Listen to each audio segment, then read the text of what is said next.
Sometimes the snap of severed metal screams louder than thunder. I lay watching the live feed of my wife, crawling out from under my new McLaren hydraulic cutters in hand. She thought she was cutting the brakes to clear the path to my $100 million inheritance. But she forgot I designed security systems, and she never guessed that the next morning it would be her greedy father driving that death trap straight to hell. My name is David Martinez, and for the last 10 years I have made a living ensuring that things which are supposed to be locked stay locked. As a security systems architect for Orion Shield, I build digital fortresses. I design layers of encryption, biometric authentication, and perimeter surveillance that keep corporate secrets safe and wealthy families sleeping soundly. I have always prided myself on the fact that nothing happens in my vicinity without me knowing about it. I thought I was the operator of the control room of my own life. But as I lay in the dark at 2 a.m. listening to the silence of my sprawling suburban home, I realized that the most dangerous breach had not come from a hacker in a basement or a thief with a crowbar. It had been sleeping beside me, sharing my pillow for 5 years. The house was dead silent, the kind of heavy, pressurized quiet that feels like the air has been sucked out of the room. I was pulled from a shallow, restless sleep, not by a noise, but by a phantom sensation on my left wrist. It was a single, sharp vibration from my smartwatch. To anyone else, it would have been an insignificant buzz, perhaps a notification for a late-night email or a hydration reminder. But I had programmed the kernel of this system myself. That specific haptic pattern, 2 short pulses followed by a long hold, meant only one thing. Someone had disabled the perimeter alarm in Zone 4 physically from the inside. Zone 4 was the subterranean garage. My eyes adjusted to the darkness. The first thing I did was reach out my hand to the other side of the king-size mattress, seeking the familiar warmth of my wife Sarah. My fingers brushed against cold Egyptian cotton. The indentation where her head should have been was already losing its heat, suggesting she had been gone for at least 10 or 15 minutes. A knot of unease, tight and cold, began to form in the pit of my stomach. My logical brain tried to dismiss it. Maybe she was getting a glass of water. Maybe she could not sleep and went to read in the living room. But the vibration on my wrist told a different story. You do not disable the motion sensors to get a glass of water. I picked up my phone from the nightstand, my movements slow and deliberate. I did not turn on the bedside lamp.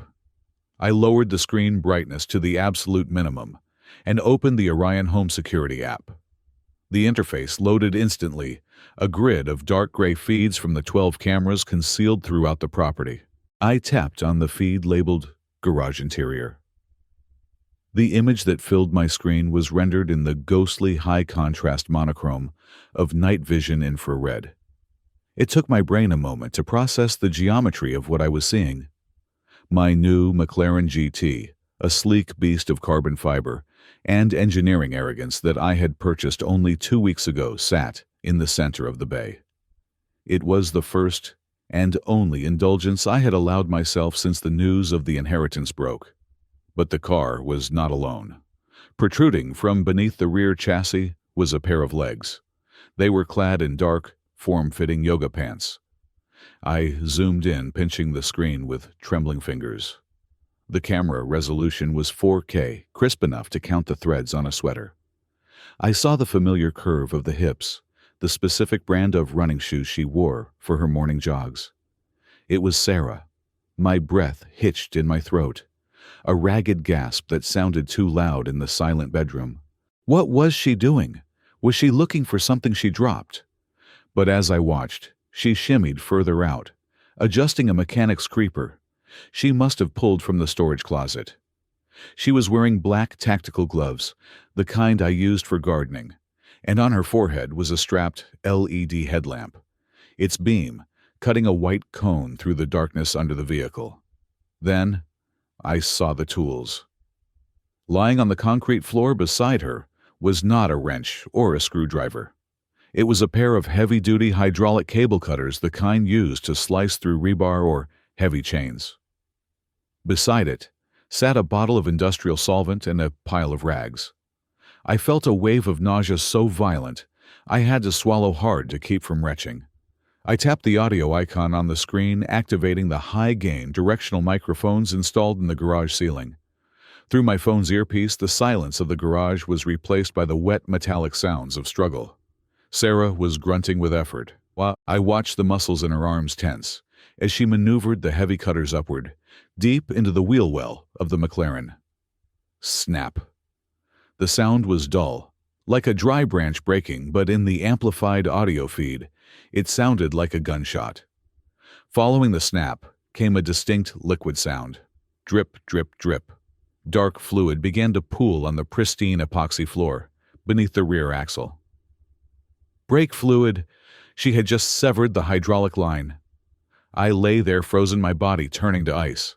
My wife, the woman who had cried tears of joy when we married, the woman who whispered about baby names and retirement plans, was methodically dismantling the safety systems of a car capable of speeds over 200 miles per hour. She was not just damaging property. She was manufacturing a coffin.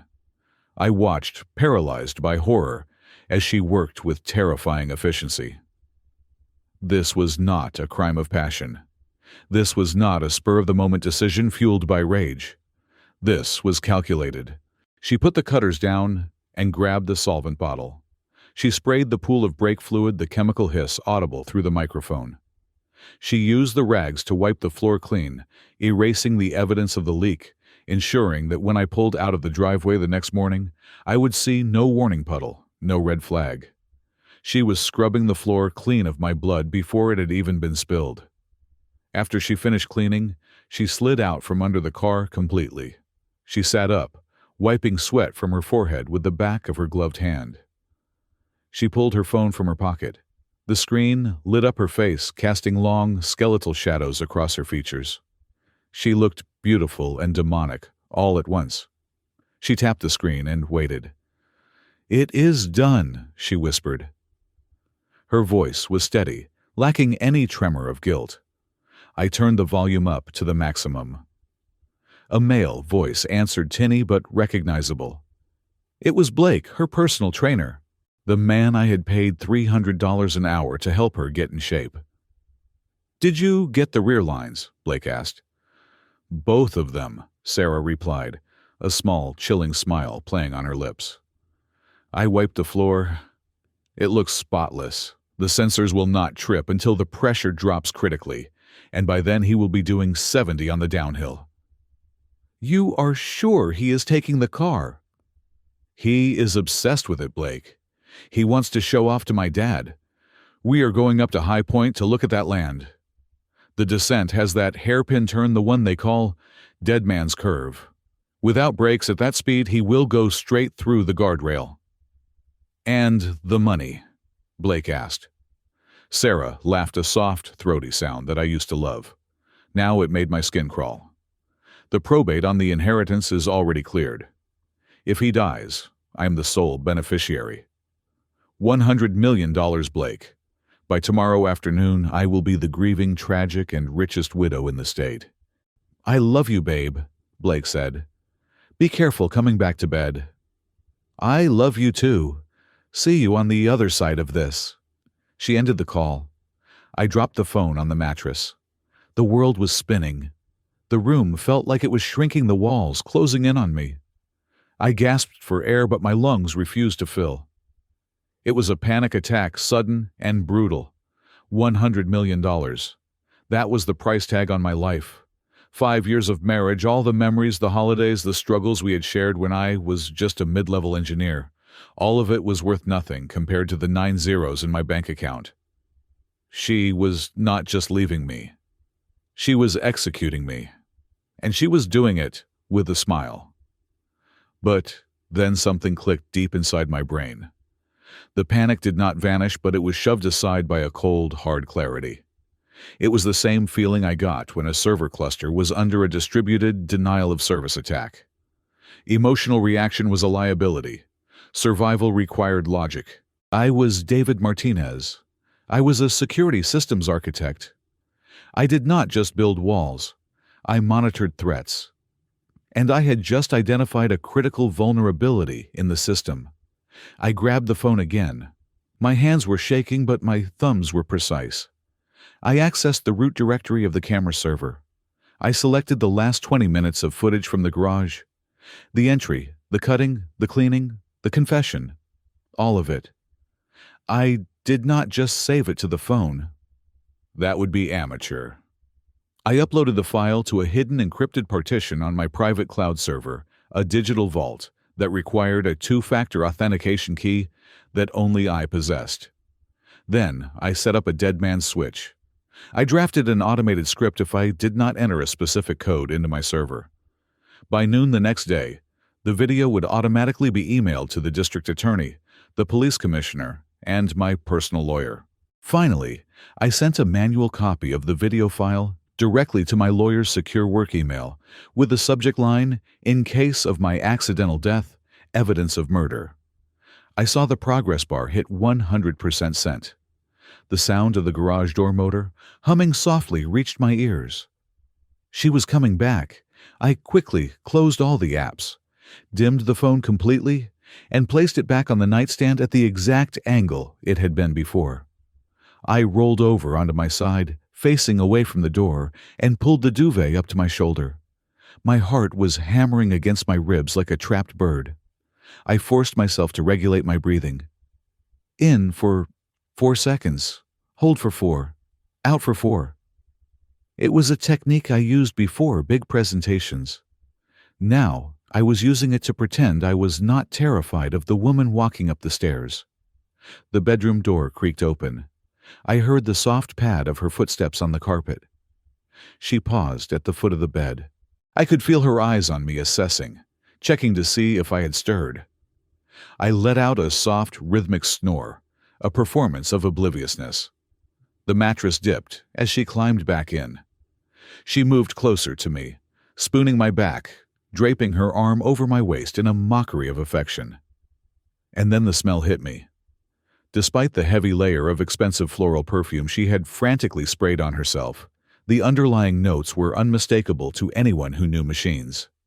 It was the sharp, acrid tang of industrial solvent and the heavy metallic grease of hydraulic fluid. It was the smell of a mechanic's workshop. It was the smell of my murder. She kissed the back of my neck. "Good night, honey," she whispered into the darkness. I lay there staring wide-eyed at the shadows on the wall, my body rigid. She was sleeping like a baby dreaming of her millions. She thought she had cut my brakes.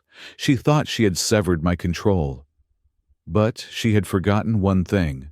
She had forgotten that when you try to kill a man who builds traps for a living, you had better make sure you don't step into one yourself. The night was far from over. And tomorrow the keys to that McLaren would not be in my pocket. They would be in the hands of the man who gave her life, the man whose greed rivaled her own. I closed my eyes, but I did not sleep. I waited for the sun to rise on what would be the longest day of my life. It is strange how you can pinpoint the exact moment your life jumps the tracks. For most people, it is a gradual slide, but for me, it was a singular, definitive event that happened exactly 3 months ago. I was sitting in a glass-walled conference room in downtown Houston, staring at a man in a three-piece suit who had just told me that my entire history was a lie. I had grown up believing I was unwanted, a ward of the state with no lineage to speak of. I had built my identity around that void.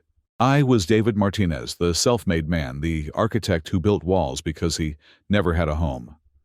But the lawyer sitting across from me, sliding a heavy binder of legal documents across the mahogany table, dismantled that identity in 5 minutes.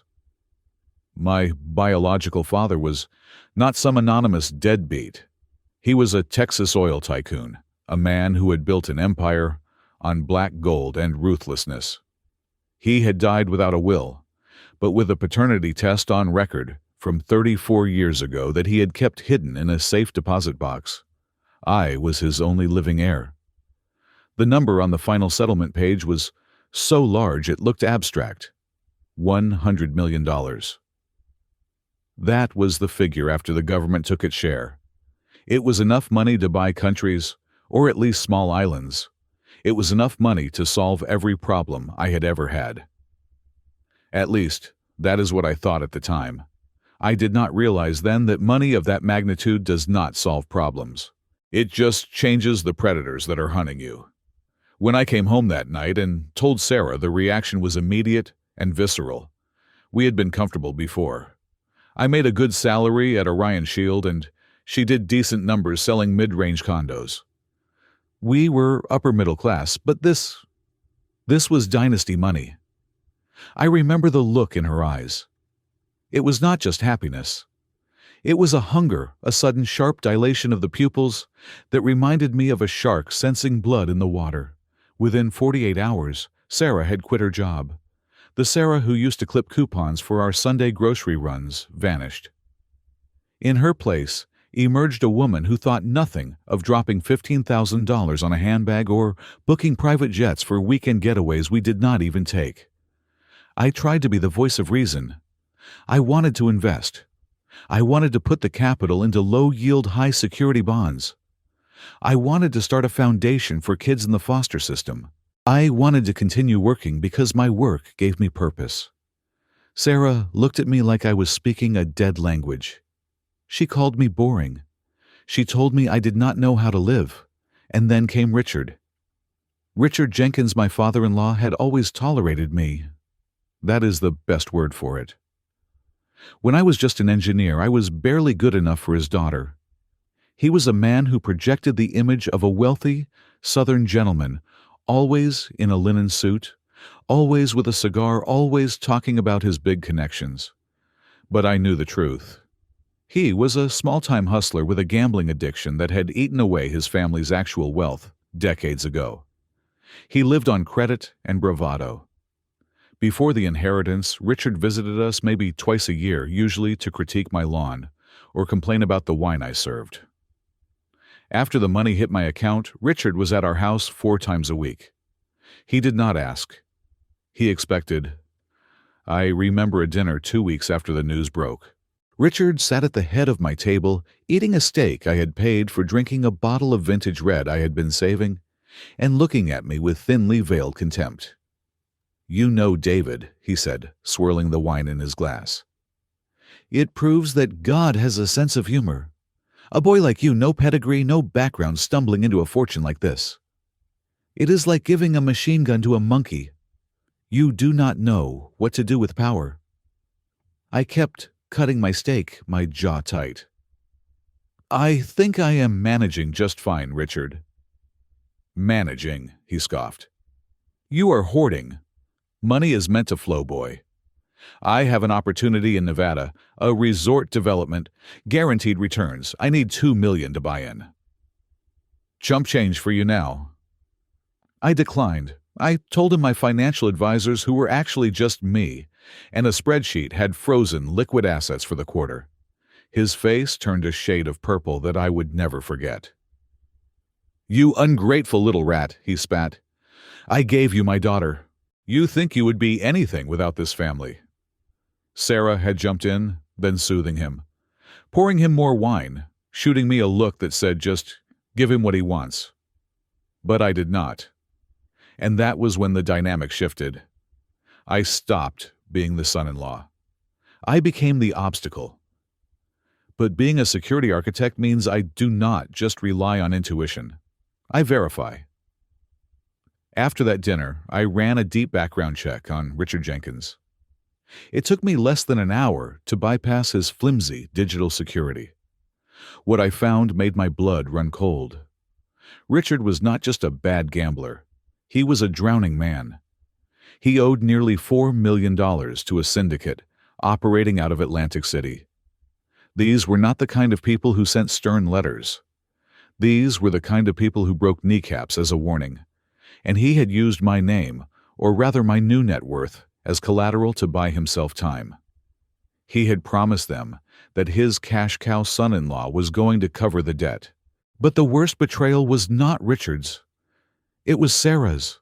In my investigation, I found a thread of emails and deleted messages between Sarah and her father. She knew. She knew about the debt. She knew about the threats on his life.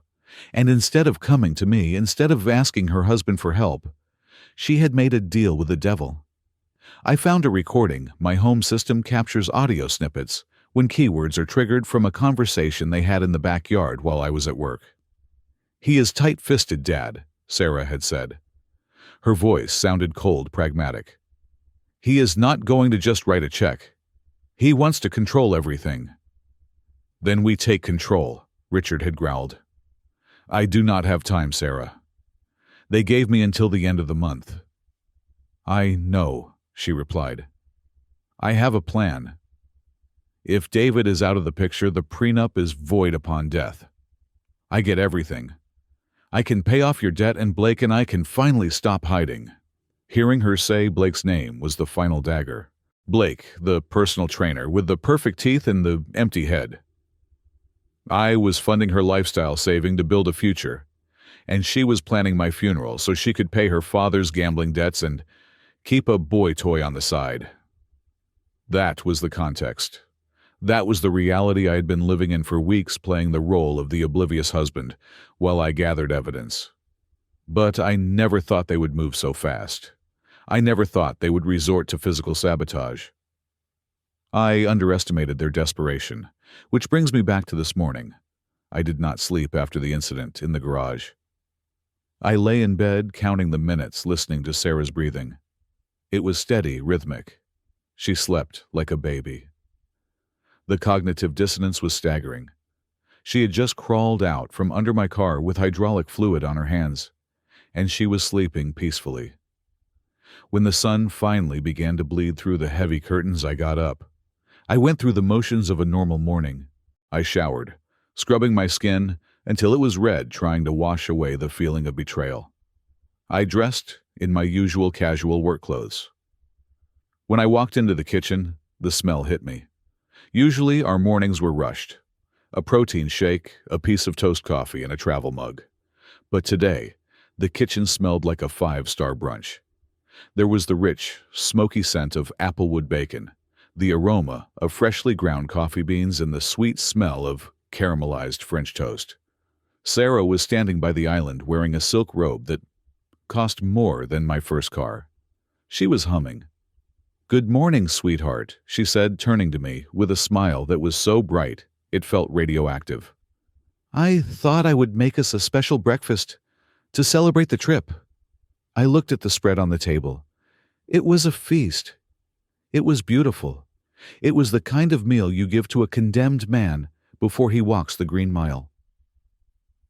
"You did not have to do this," I said, my voice sounding calm, detached. I was amazed at my own acting ability. "I wanted to," she said, walking over and wrapping her arms around my neck. She kissed me. Her lips were soft. I felt nothing but revulsion, yet I did not pull away. "We have been so stressed lately. I just want today to be perfect. The drive up to High Point is going to be beautiful.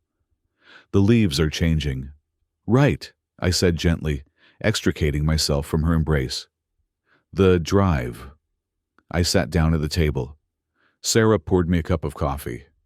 I watched her hand. Sarah had the steady hands of a surgeon. She was a woman who could apply liquid eyeliner in a moving car. But as she tipped the carafe, the spout trembled. A tiny, imperceptible shake. A drop of dark liquid splashed onto the pristine white saucer. She quickly wiped it away with a napkin, laughing nervously. "Too much caffeine already," she joked.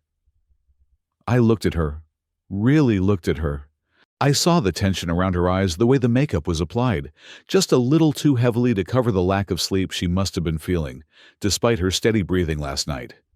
She was terrified. She was about to send her husband to his death, and the reality of it was vibrating in her nerves. "Are you okay?" I asked, taking a sip of the coffee. It was bitter.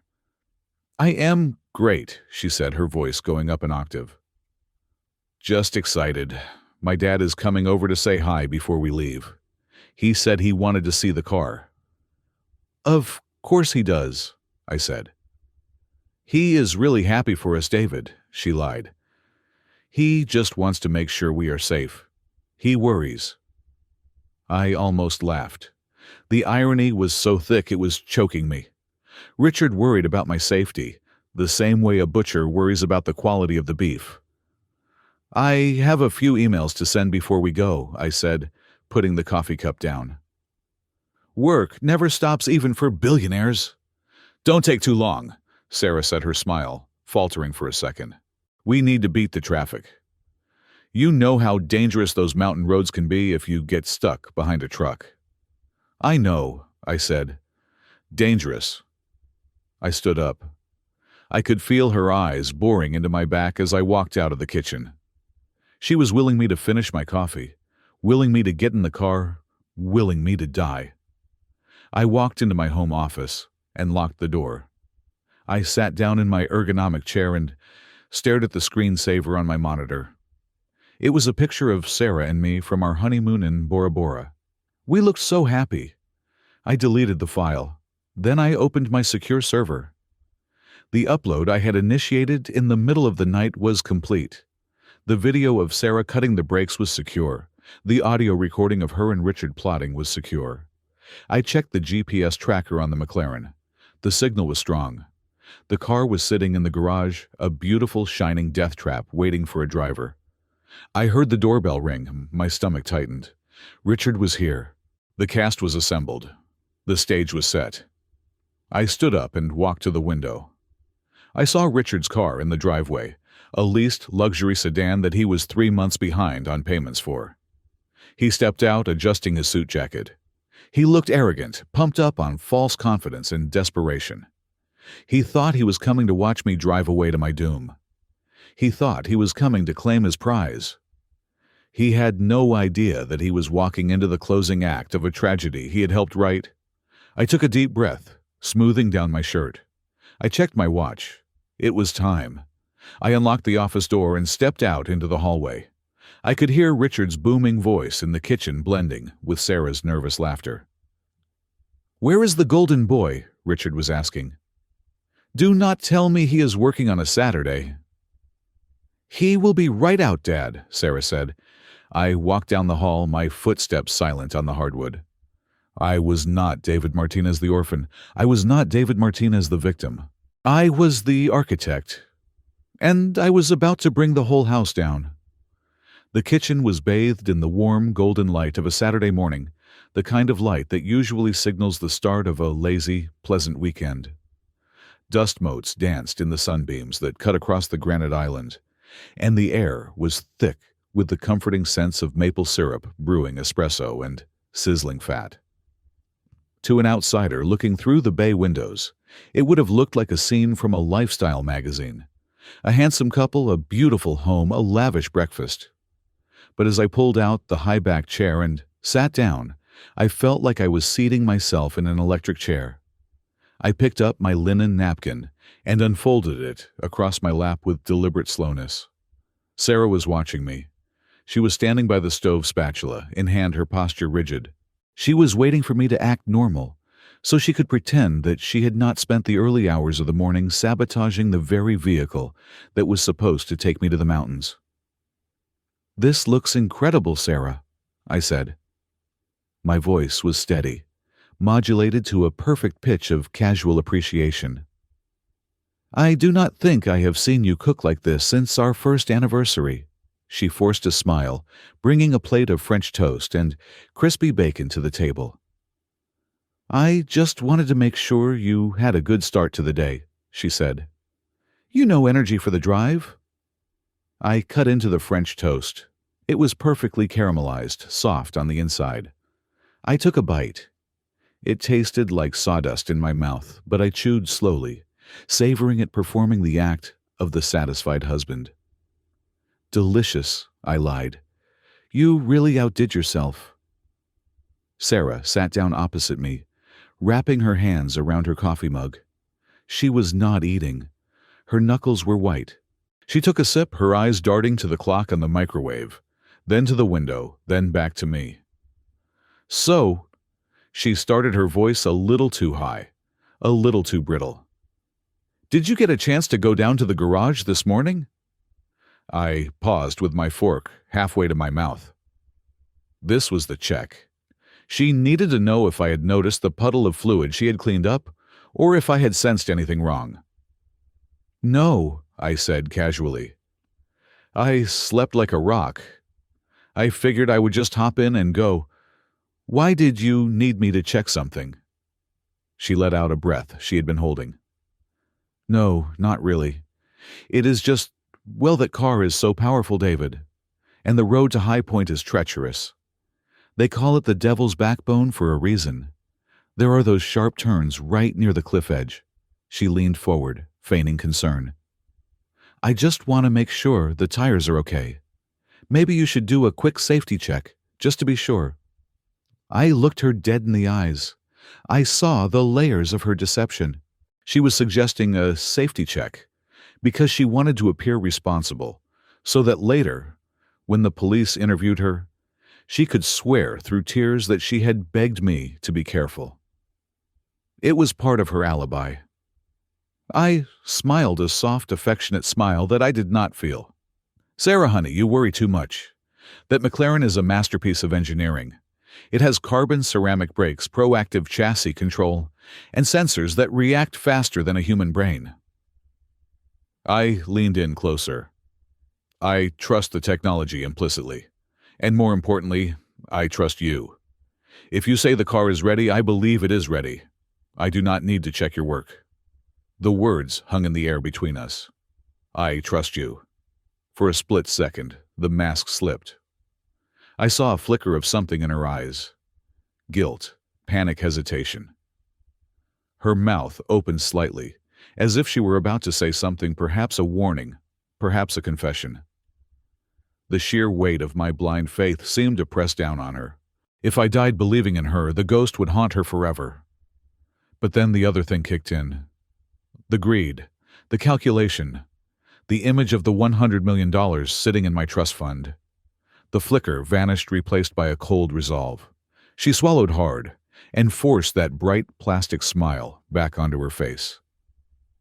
You are sweet, she said, her voice trembling just a slightly. I just want you to be safe. Call me the moment you get there, okay? I will, I promised. Or maybe I will call you on the way down. If the signal holds. I continued to eat, forcing every bite down my throat. Sarah watched me, her leg bouncing nervously under the table. She checked the time again. You should probably get going soon, she urged gently. To beat the traffic. I wiped my mouth with the napkin. Actually, I need about 20 minutes. I forgot to send those authorization emails for the new server farm project. If I do not send them now, the contractors cannot start on Monday. Can't it wait? Sarah asked, a note of desperation creeping into her tone. It is Saturday. Money never sleeps, Sarah. Isn't that what your father always says? I stood up and walked over to the kitchen counter where my tablet was charging. It will only take a second. I did not open my email. Instead, I opened the master control app for the house. My fingers flew across the screen. I was not sending authorizations to contractors. I was authorizing my home to become a witness.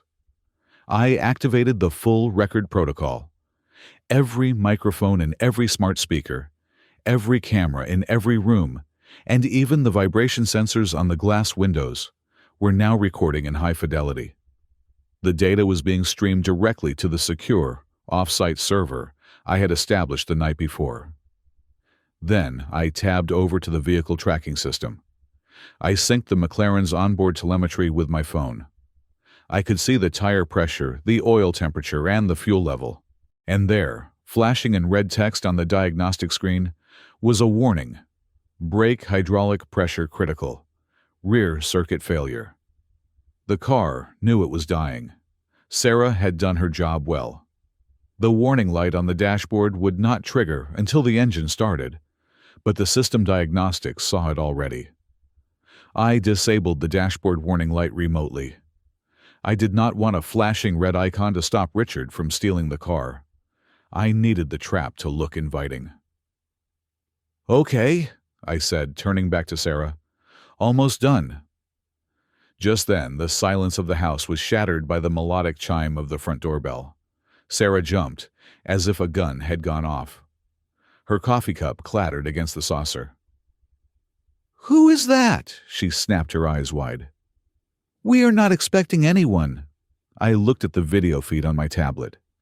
Standing on my front porch, looking impatient and entitled, was Richard Jenkins.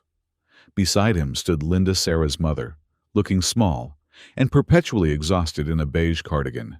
"It looks like your parents," I said, my voice dripping with feigned surprise. "What a pleasant surprise." "No," Sarah whispered. No, they cannot be here. Not now." She stood up, knocking her chair back. "I will get rid of them. You stay here. I will tell them we are leaving right now." She rushed out of the kitchen, her heels clicking frantically on the hardwood floor. I followed her, at a leisurely pace, tucking the tablet under my arm. This was not part of her plan. Richard was a variable she could not control. And in a system as fragile as this one, uncontrolled variables cause catastrophic failures. I reached the foyer just as Sarah opened the grand double doors. "Mom, Dad," Sarah said, blocking the doorway with her body. "What are you doing here?" "We were just walking out the door." Richard pushed past her without a word. He was wearing a checkered sports coat that was too loud for the morning and smelled faintly of stale cigar smoke and expensive aftershave. "Is that any way to greet your father?" Richard boomed his voice, echoing in the high-ceilinged entry. "We were in the neighborhood. Linda wanted to drop off some of that jam she made." He held up a jar of strawberry preserves, like it was a ticket to admission. Linda stepped in behind him, clutching her purse. "Hello, Sarah," Linda said softly. "I hope we are not interrupting." "You are interrupting Mom," Sarah hissed. "David has to go to High Point. Right now." Richard ignored her. His eyes scanned the hallway, taking in the opulence he felt he deserved. Then, his gaze landed on me. "David." He nodded, a smirk playing on his lips. "Playing the big shot, land developer today, are we?" "Good morning, Richard." "Linda," I said, nodding politely. "Always a pleasure. Sarah is right, though. I am on a tight schedule." "Nonsense." Richard waved a hand dismissively. "You have time for 5 minutes with family. Besides, I saw the garage door was open." My heart did not skip a beat, it steadied. I had cracked the garage door open 6 inches before I came upstairs? Just enough to show a glimpse of the prize. "You did?" I asked. "Yeah," Richard said, and his eyes lit up with a lust that was almost obscene. "I saw that beast sitting there, that McLaren. You actually bought it." He walked past me, heading straight for the door that connected the hallway to the garage. He was drawn to it like a moth to a flame. "I have to see this up close. Pictures do not do it justice." "Dad, no!" Sarah shouted, grabbing his arm. "We do not have time for a car show." Richard shook her off roughly. "Get off me, girl. I am just looking." He threw the door open and flipped the light switch. The fluorescent lights flickered on, illuminating the garage. And there it was, the McLaren GT, low, wide and aggressive. Its paint shimmered like liquid silver. It looked fast, just sitting still. Richard stepped into the garage, his mouth slightly open. He walked around the car slowly, running his hand along the rear fender, as if he were caressing a lover. "Look at this," he murmured. "Carbon fiber monocage, 4-liter twin-turbo V8. This is not a car, David. This is a weapon." I leaned against the doorframe, watching him. "It is 612 horsepower, Richard. 0 to 60 in 3 seconds. 3 seconds, Richard repeated, shaking his head. He looked at me, and for a moment the mask of the jovial father-in-law dropped completely. His eyes were cold, filled with jealous rage. Wasted on you. You drive like an old woman. You will never push this thing past the speed limit. Probably not, I agreed. Safety first. Sarah was standing behind me, her breathing shallow and rapid. She looked like she was about to vomit. She knew what was under that car. She knew the brake lines were severed. And she knew that her father was standing inches away from a death sentence. "David needs to leave," Sarah said, her voice trembling. "Right now. Dad, come inside. Let's have coffee." Richard ignored her. He walked to the driver's side window and peered in. "The interior is cashmere. You got the luxe package. Only the best," I said. Richard turned to me. "You know, back in my day, I used to race a little. Semi-pro. I know how to handle a machine like this." "Is that so?" I asked. "I did not know that."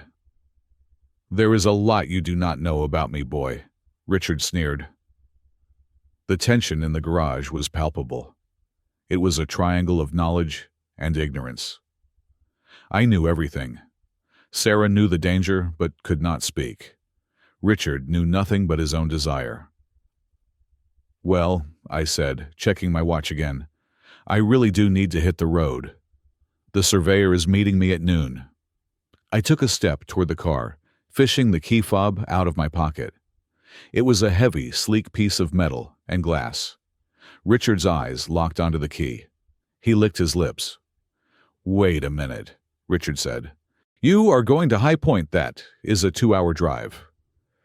Linda and I were thinking of heading that way to the casino in Cherokee." "Dad, please," Sarah begged. "Just stop." "Shut up, Sarah," Richard snapped. He turned his full attention to me. "Why don't we test this thing out? Let me take it for a spin around the block, just to warm it up for you." "I do not think that is a good idea, Richard," I said, infusing my voice with a tone of patronizing caution. "It is a tricky car, very sensitive." "Sensitive?" Richard laughed, a harsh, barking sound. "I can handle sensitive. Come on, just a quick loop. Unless you are afraid I will scratch your precious toy." He stepped closer to me, invading my personal space. The smell of him was overpowering now. "You owe me, David. For all the years I put up with you when you were nobody. Let me drive the damn car." I looked at Sarah. She was pale as a sheet. She was paralyzed. If she told him the brakes were cut, she admitted to attempted murder. If she let him drive, he died. I looked back at Richard. I held the key up, letting the light catch it. "I don't know, Richard," I said slowly. "I really don't think you are ready for this kind of power." I was baiting the trap, and he was opening his mouth wide to take it. The garage air was heavy, with the smell of gasoline, and the lingering scent of my wife's expensive perfume, creating a nauseating cocktail that seemed perfectly suited to the moment. Richard Jenkins stood there, his hands on his hips, his jacket pulled back just enough to reveal the cheap leather belt he wore to mimic wealth. He looked from the sleek, predatory curves of the McLaren GT to the dusty, dented bumper of my 5-year-old Ford pickup truck parked in the driveway outside. He let out a short, derisive snort. It was a sound I had heard 1,000 times over the last 5 years. It was the sound of a man who had accomplished nothing, judging a man who had built everything. "Ah, unbelievable," Richard muttered, shaking his head. He walked over to the doorway, pointing a manicured finger at my truck. "You have a masterpiece of British engineering sitting right here, a car that costs more than most people earn in a decade, and you are still driving that heap of scrap metal. It is like watching a man win the lottery and use the ticket to clean his teeth." He turned back to me, his face twisting into a sneer that highlighted the broken capillaries on his nose, the trademarks of a lifetime of expensive scotch and cheap decisions. "God really does have a twisted sense of humor," he continued, his voice echoing off the concrete walls. "Giving a machine like this to a country bumpkin who thinks high fashion is a clean pair of denim jeans. It is a waste, a sin against the automotive gods, David. You do not drive this car. You just occupy it. I leaned against the workbench, crossing my arms over my chest. I kept my face neutral, a mask of passive endurance. Inside, however, my mind was racing, calculating the probabilities, adjusting the variables. I needed him angry. I needed him irrational.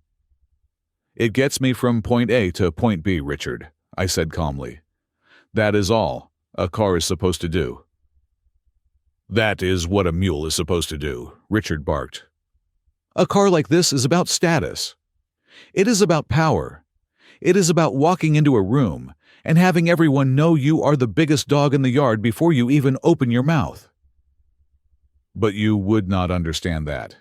You are content to be invisible. Sarah stepped between us, her movements jerky and uncoordinated. Her face was pale, the foundation she wore unable to hide the sheer terror draining the blood from her cheeks. She knew exactly what Richard was doing. He was winding himself up. And she knew exactly what was waiting under the chassis of that McLaren. "Dad, please," Sarah said, placing a hand on his arm. Her voice was thin, bordering on hysterical. "David has a really important meeting. He has to go. We have to go. You and Mom should go home. We can do dinner next week. I will cook whatever you want." Richard shook her off, irritation flashing in his eyes. He did not like being handled, especially by his daughter. "Stop clucking at me, Sarah. I am not a child. I am having a conversation with my son-in-law." "It is not a conversation, Dad," she pleaded. "You are just criticizing him, like always. Please just leave it alone for today." Richard's face darkened. He slammed his hand down on the hood of my workbench, the sudden bang making Sarah jump. "I am the father-in-law. I am the patriarch of this family. I have a right to speak my mind. And right now, my mind is telling me that it is a tragedy to let this car sit here, while you two go play house in the mountains." He turned his hungry gaze back to the McLaren. I could see the gears turning in his head. It was not just about the drive. It was about where he wanted to go. I knew from my background check that the casino in the neighboring state, the Golden Sovereign, was hosting a high-stakes poker tournament this weekend. Richard was banned from 3 local card rooms. But the Golden Sovereign still welcomed him mostly because he was a whale who lost consistently. But more importantly, the loan sharks he owed money to, the ones who had threatened to break his legs, operated out of the VIP lounge of that very casino. Richard wanted the car for a specific purpose.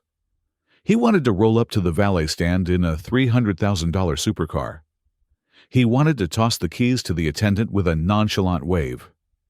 He wanted to walk onto the casino floor looking like a man who had struck oil literally.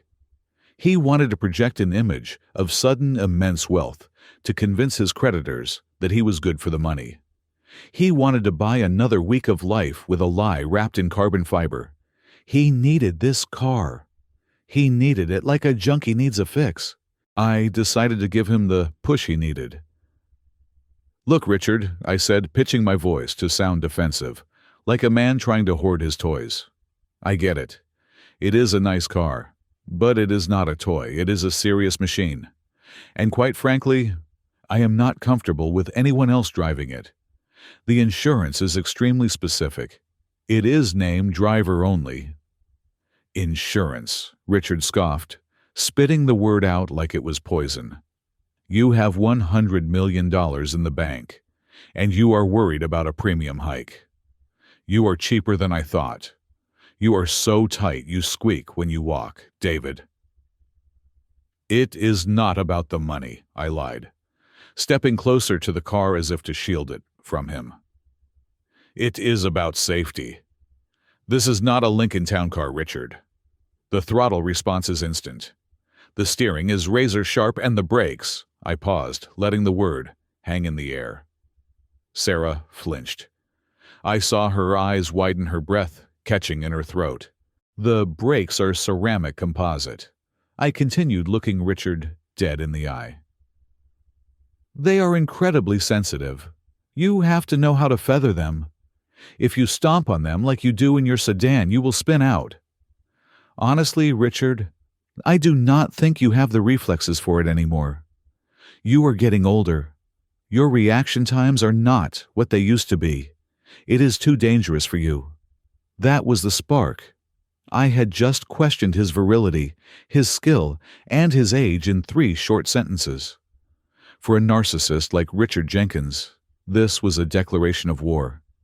His face turned a deep mottled red. The veins in his neck bulged against his collar. He took a step toward me, his finger jabbing into my chest. "Reflexes!" he roared. "You little punk. I was driving stick shift on dirt tracks while you were still wetting the bed in the orphanage. I taught this girl how to drive. I have driven cars you have only seen in magazines. Don't you dare talk to me about reflexes." "I am just saying," I said, keeping my voice infuriatingly calm. "It is a lot of car. I would hate for you to lose control and scratch it. Or worse, hurt yourself. I am trying to look out for you, Richard." "Look out for me," Richard laughed, a harsh, bitter sound. "You are trying to insult me. You think you are better than me because you got lucky. You think this money makes you a man. A man shares with his family. A man respects his elders." He held out his hand, palm up. "A demand." "Give me the keys," he commanded. "I am going to take it for a spin. Just to the highway and back. I will show you who has reflexes. I will show you how this car is supposed to be driven." "No," I said, clutching the key fob tighter in my hand. "I can't do that." "Give me the damn keys, David," Richard shouted, his voice booming off the garage walls. "I am not asking any more. I am your father-in-law, and I demand a little respect. You treat me like a beggar in my own daughter's house." Sarah looked like she was about to faint. She was trapped in a nightmare scenario. If she let him take the car, he would die, and she would be an accomplice to Patrick.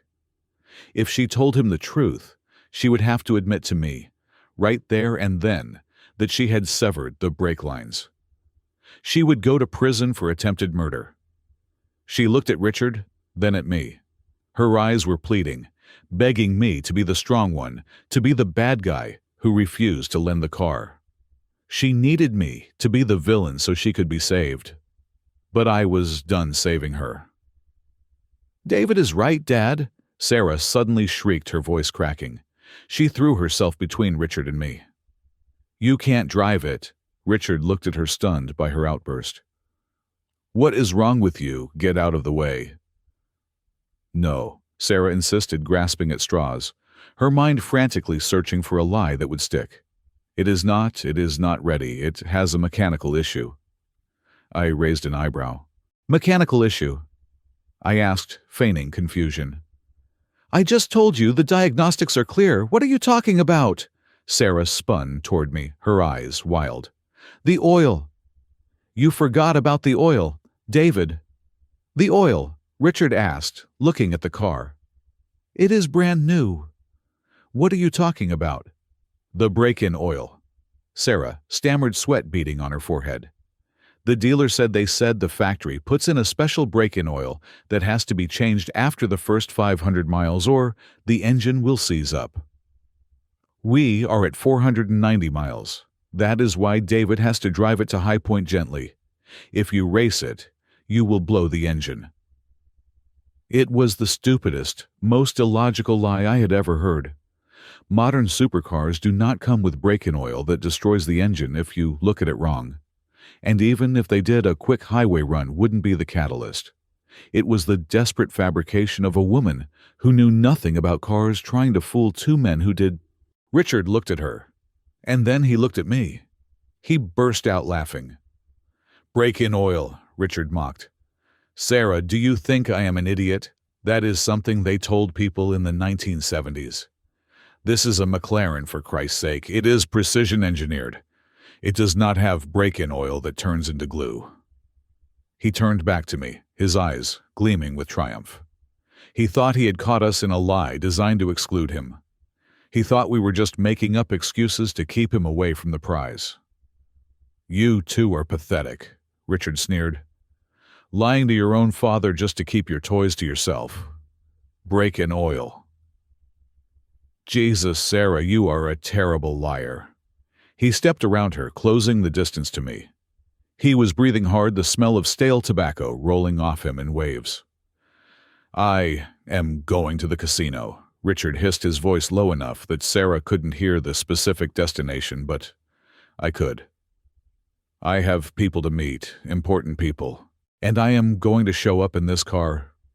And you are going to let me, because if you don't, I am going to make sure every single person in this town knows that the new billionaire is a cheap lying bastard who treats his family like dirt.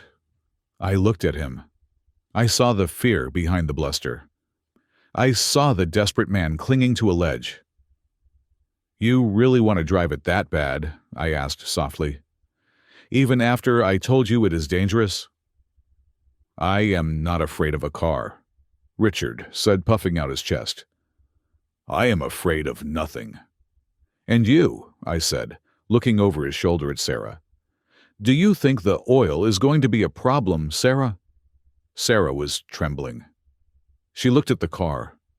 She looked at the floor where she had lain just hours before, slicing through the hydraulic lines. She looked at her father's red, angry face. She started, her voice a whisper. Speak up, girl, Richard snapped. Stop trying to ruin this for me. Sarah flinched.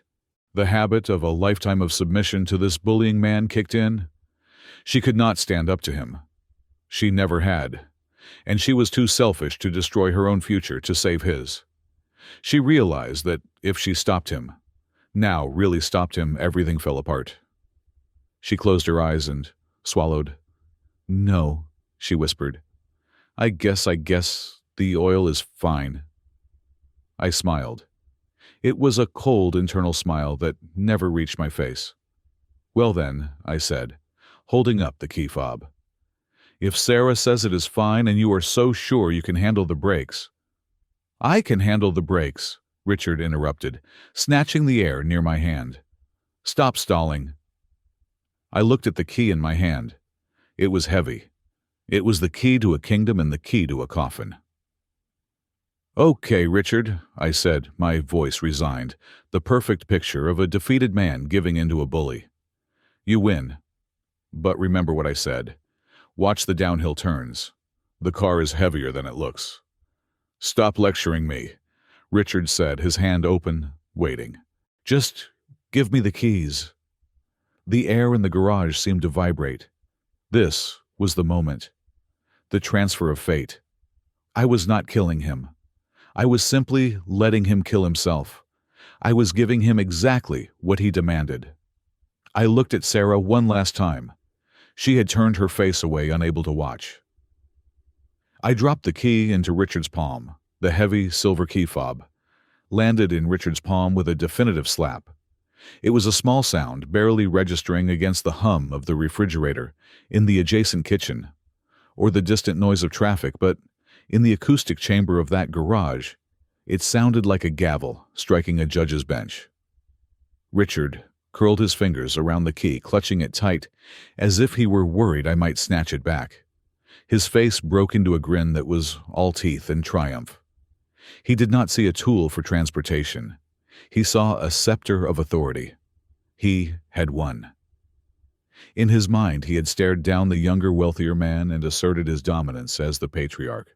He had taken what he wanted just as he had done his entire life, regardless of who paid the price.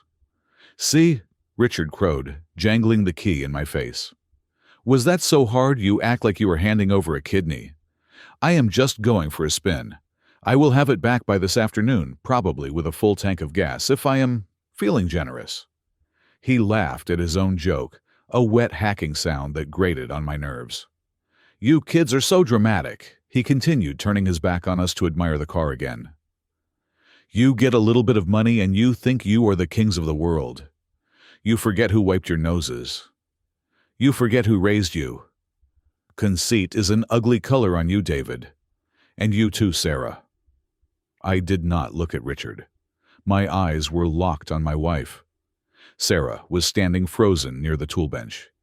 Her complexion had gone past pale. She was the color of old ash. Her hands were trembling violently at her sides, her fingers twitching in a rhythmic spasm that she seemed unable to control.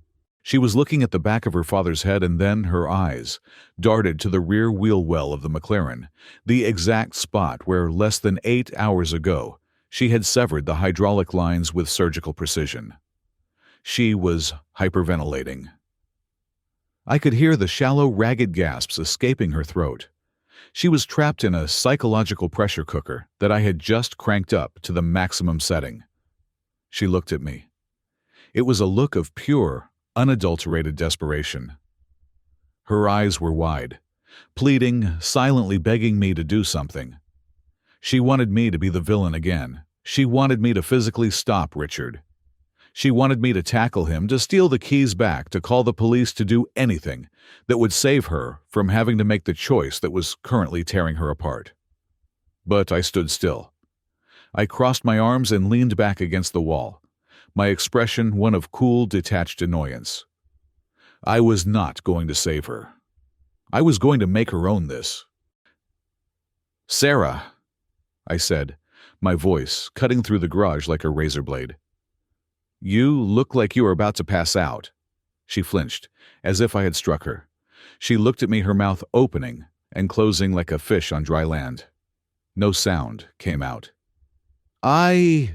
She squeaked, her voice barely audible. "What is it?" I asked, taking a slow step toward her.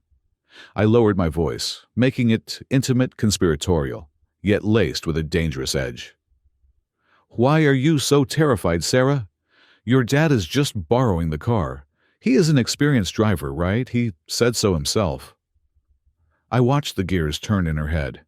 I could see the frantic calculations firing behind her eyes. If she spoke up now, if she screamed, "Stop, the brakes are cut," her life was over. Richard would survive, yes, but he would know his daughter tried to kill her husband. I would know. The police would know. She would be arrested for conspiracy to commit murder and attempted homicide. The $100 million would vanish. The luxury life she craved would be replaced by a concrete cell and a prison jumpsuit. She would be poor, disgraced, and incarcerated. But if she stayed silent, Richard would drive out of this garage. He would feel the surge of the engine. He would smile, that arrogant smile. And then 10 or 20 minutes later, he would hit the first steep gradient of the mountain road. He would press the pedal, and nothing would happen. Her father would die. Her mother would die. But Sarah would be rich. She would be the grieving widow eventually, once she found another way to kill me, and she would be the sole beneficiary of my estate. She would be free. It was the ultimate test of character. It was a choice between her humanity and her greed. And I was forcing her to make it while looking me in the eye. "Is there something you want to tell me?" I pressed, leaning in closer. "Is there something wrong with the car, Sarah? Something real, not just the oil?" This was her lifeline. I was giving her one last chance to be a human being. I was giving her a chance to confess, to stop the madness, to accept the consequences, but save her soul. Sarah looked at Richard, who was now opening the driver's side door, whistling a tune. She looked at the heavy, reinforced steel of the doorframe. She looked at her mother, Linda, who was standing nervously by the garage entrance, clutching her purse. Then she looked back at me. I saw the change happen. It was terrifyingly subtle. The panic in her eyes did not disappear, but it hardened. The trembling in her hands stopped as she clenched them into fists.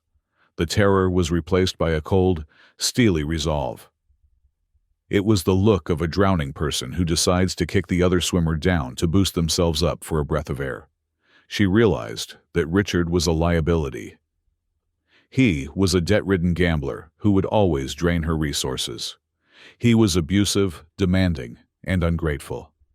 If he died well, it solved more problems than it created. She swallowed hard. She took a deep breath. "No," Sarah said. The word was soft, but it hit me with the force of a physical blow. "No," I repeated. "No," she said again, louder this time. She lifted her chin, staring defiantly into my eyes, daring me to read her mind.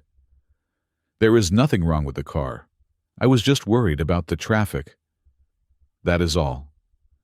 I felt a wave of nausea roll through me, followed immediately by a strange, light-headed sensation of relief.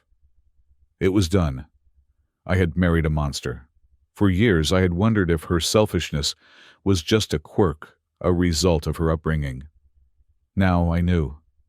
It was not a quirk. It was her nature. She had just signed her parents' death warrants to protect her access to my bank account. I did not have to feel guilty anymore. I did not have to wonder if I was being too harsh. She had made her choice. She had chosen money over blood.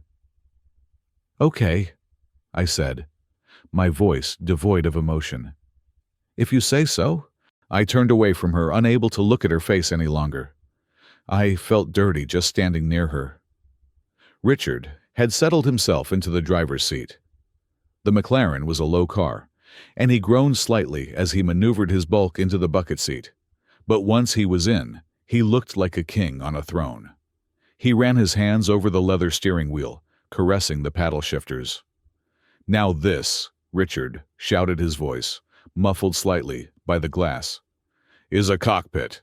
Look at these displays. It is like a spaceship." He rolled the window down. "Hey, Linda, what are you standing there for? Get in?" Linda jumped. She looked at the low-slung sports car with trepidation.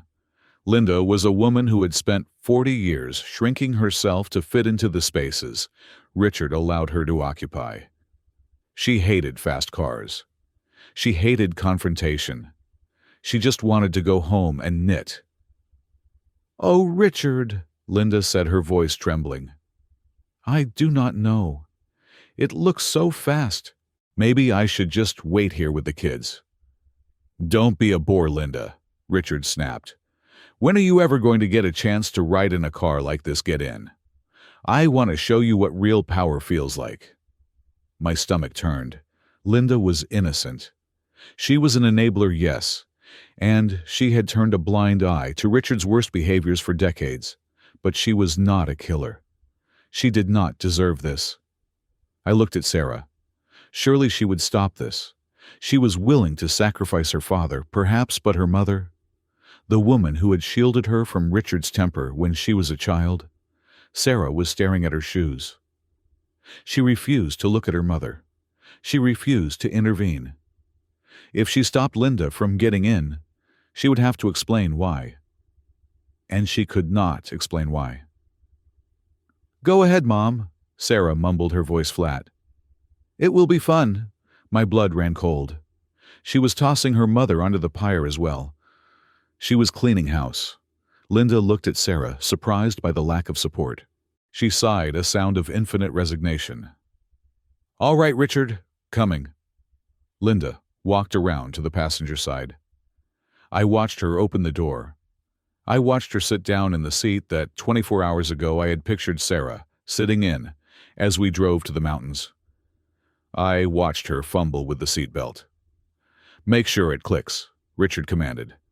"Safety first, right, David?" He winked at me. A grotesque conspiratorial wink. "Right," I said. "Safety first." Richard pressed the start button. The garage erupted with noise. The twin-turbo V8 engine roared to life, a deep, guttural growl that vibrated in the concrete floor and traveled up through the soles of my shoes. It was a beautiful sound, a symphony of combustion and precision. But today it sounded like a beast waking up to feed. Richard revved the engine, ignoring the fact that the car was cold. The sound bounced off the walls, deafening and aggressive. He was grinning like a maniac. "Listen to that purr!" He shouted over the noise. "This is American muscle meets British class. Eat your heart out, David." He shifted the car into reverse, the electronic parking brake disengaged with a soft whir. "I will see you two losers later," Richard yelled. "Don't wait up for us. We might take the scenic route." He backed out of the garage a little too fast, jerky. He was treating the throttle like an on-off switch. I winced. He really was a terrible driver. I watched the silver nose of the McLaren swing around in the driveway. The sunlight hit the windshield, turning it into an opaque glare, hiding the faces of the people inside. I saw the reverse lights flick off, and the brake lights flare bright red for a second as he shifted into drive. The brakes worked. Of course they did. There was still fluid in the lines.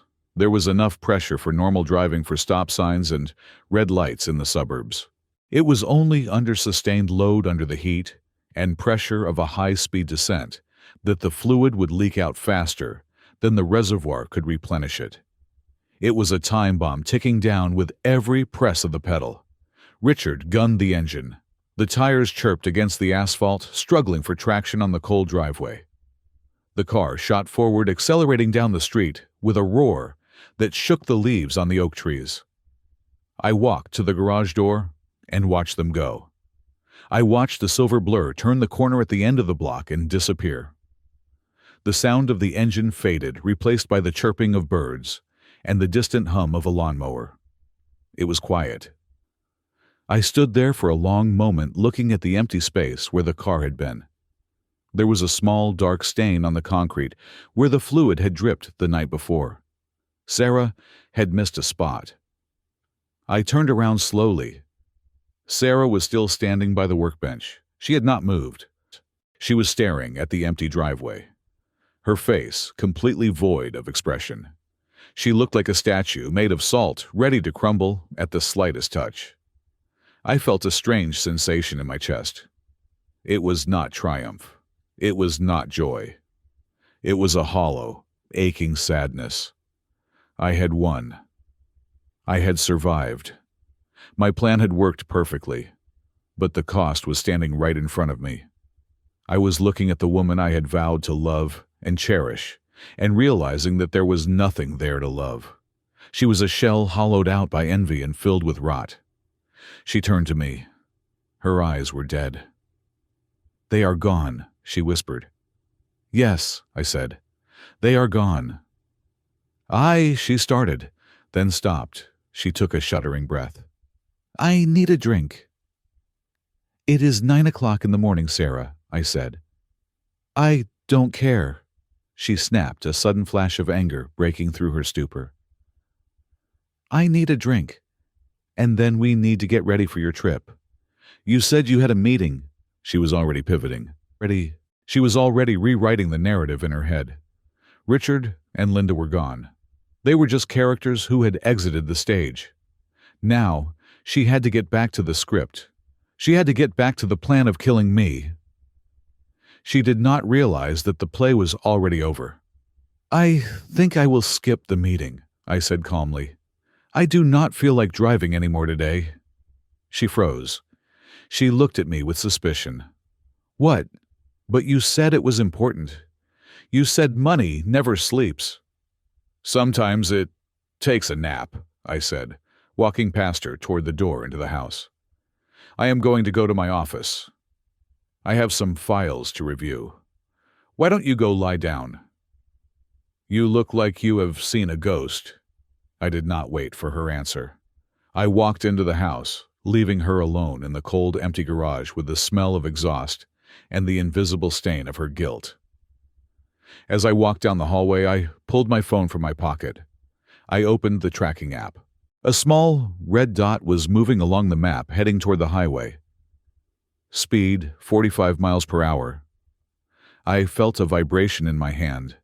It was a text message from my lawyer. "Did you send the file?" I typed back a single word.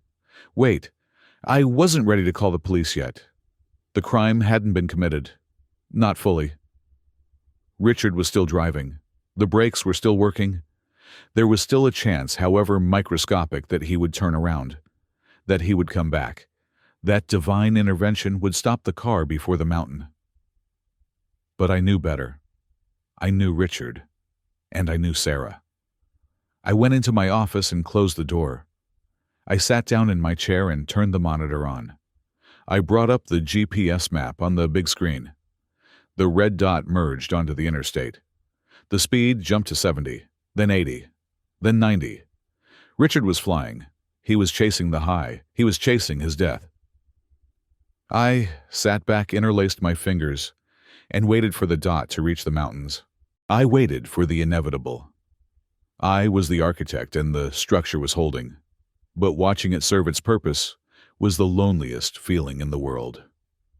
I stepped out onto the driveway, the morning sun hitting my face with a deceptive warmth.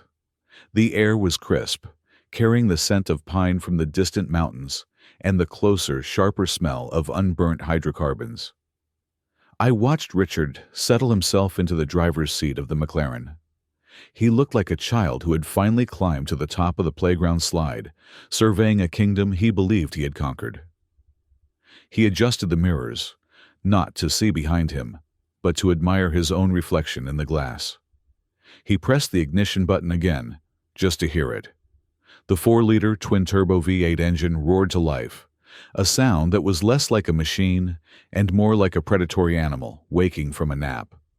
The exhaust note was a deep, resonant baritone that vibrated in the chest cavity of anyone standing within 50 feet. It was a sound of pure power, of engineering perfection. It was the sound of a vehicle designed to conquer physics, provided it remained intact. I walked up to the driver's side window. The glass slid down with a smooth, silent motion. Richard looked up at me, a grin plastered across his face that was equal parts malice and joy. He revved the engine, the tachometer needle dancing aggressively. "Listen to that!" Richard shouted over the din. "That is the sound of money, David, real money. Not that quiet, electronic junk you like." I placed my hand on the roof of the car. The metal was cool and smooth. I looked at Richard and then I looked past him to Linda. She was clutching her seatbelt strap with both hands, staring straight ahead, her eyes wide and glassy. She looked like a prisoner being transferred to a maximum security facility. I took a breath. This was it, the final junction, the point of no return. "Richard," I said, leaning down so my face was level with his. I kept my voice serious, stripping away the sarcasm I had used in the garage. "I am going to say this one last time. Be careful. The car is heavy, and the momentum on the downdraft of the highway is significant. Do not go too fast on the downhill curves approaching the bridge. The handling can be deceptive." It was a genuine warning. It was the last shred of my humanity offering him a lifeline. If he drove conservatively, if he kept it under 50, if he used the gears to brake, there was a statistical probability, however small, that he might survive the failure. Or at least he might survive long enough to hit a guardrail at a survivable speed. It was my conscience, clearing its throat before the silence of the grave set in. Richard looked at me, and his expression hardened. The grin vanished, replaced by that familiar sneer of contempt. He took my warning not as advice, but as an insult to his ego. "Drove you out here to lecture me, did you?" Richard spat. "You think because you bought the car you know how to drive it? I have been driving since before you were even a glint in your daddy's eye. I was handling muscle cars while you were still in diapers crying for a mommy who wasn't there." He laughed, a cruel, sharp bark. "Don't teach your father-in-law how to suck eggs, boy. I know what I am doing. I'm going to open her up. See what she is really made of." He didn't wait for a response. He didn't want one. He shifted the car into drive, his hand heavy and clumsy on the delicate selector. "See you in the funny papers," he yelled. He stomped on the accelerator. The McLaren did not just move. It launched. The rear tires' massive slabs of rubber shrieked against the asphalt as they fought for traction. Smoke curled up from the wheel wells, a visual irony given that soon smoke would be coming from a very different source. The car fishtailed slightly, a testament to Richard's lack of finesse, before the traction control computers intervened and straightened it out. It shot down the long driveway like a silver bullet fired from a silenced pistol. I watched the taillights flare red as he braked unnecessarily hard at the end of the drive, checking for traffic. The brake lights worked. The pressure was still holding. Then he turned right, merging onto the main road. I heard the engine howl as he floored it again. The sound echoed off the suburban houses, a Doppler effect of arrogance fading into the distance. Then silence. He was gone. I stood there for a moment staring at the empty space where the car had been. The driveway looked remarkably ordinary. Just pavement grass and a few fallen leaves. There was no sign that a tragedy had just departed from this spot. I turned slowly back toward the house. Sarah was standing in the doorway. She had not moved an inch. Her hand was gripping the doorframe, so tightly that her knuckles were the color of bone. She was leaning forward slightly, her body rigid, her eyes fixed on the point where the car had disappeared. She looked like a woman who had just watched a ship sail away with her life preserver on board. She was not breathing, or at least she did not appear to be. She was in a state of suspended animation, her mind trying to process the catastrophic rewriting of her script. She had written a murder mystery where I was the victim. Now she was starring in a horror movie where she was the monster who devoured her own kin. I walked up the steps, my movements calm and measured. I stopped right in front of her. She did not look at me. She was staring through me, staring at a future she was terrified to envision. "Well," I said, my voice conversational, almost bored. He certainly seemed excited. "I hope he does not get a ticket." Sarah flinched. Her eyes snapped to mine. They were wide, frantic, filled with a chaotic mix of hatred and terror. She opened her mouth to speak, but her throat was dry. She swallowed a painful, audible click. She rasped. "He drives too fast."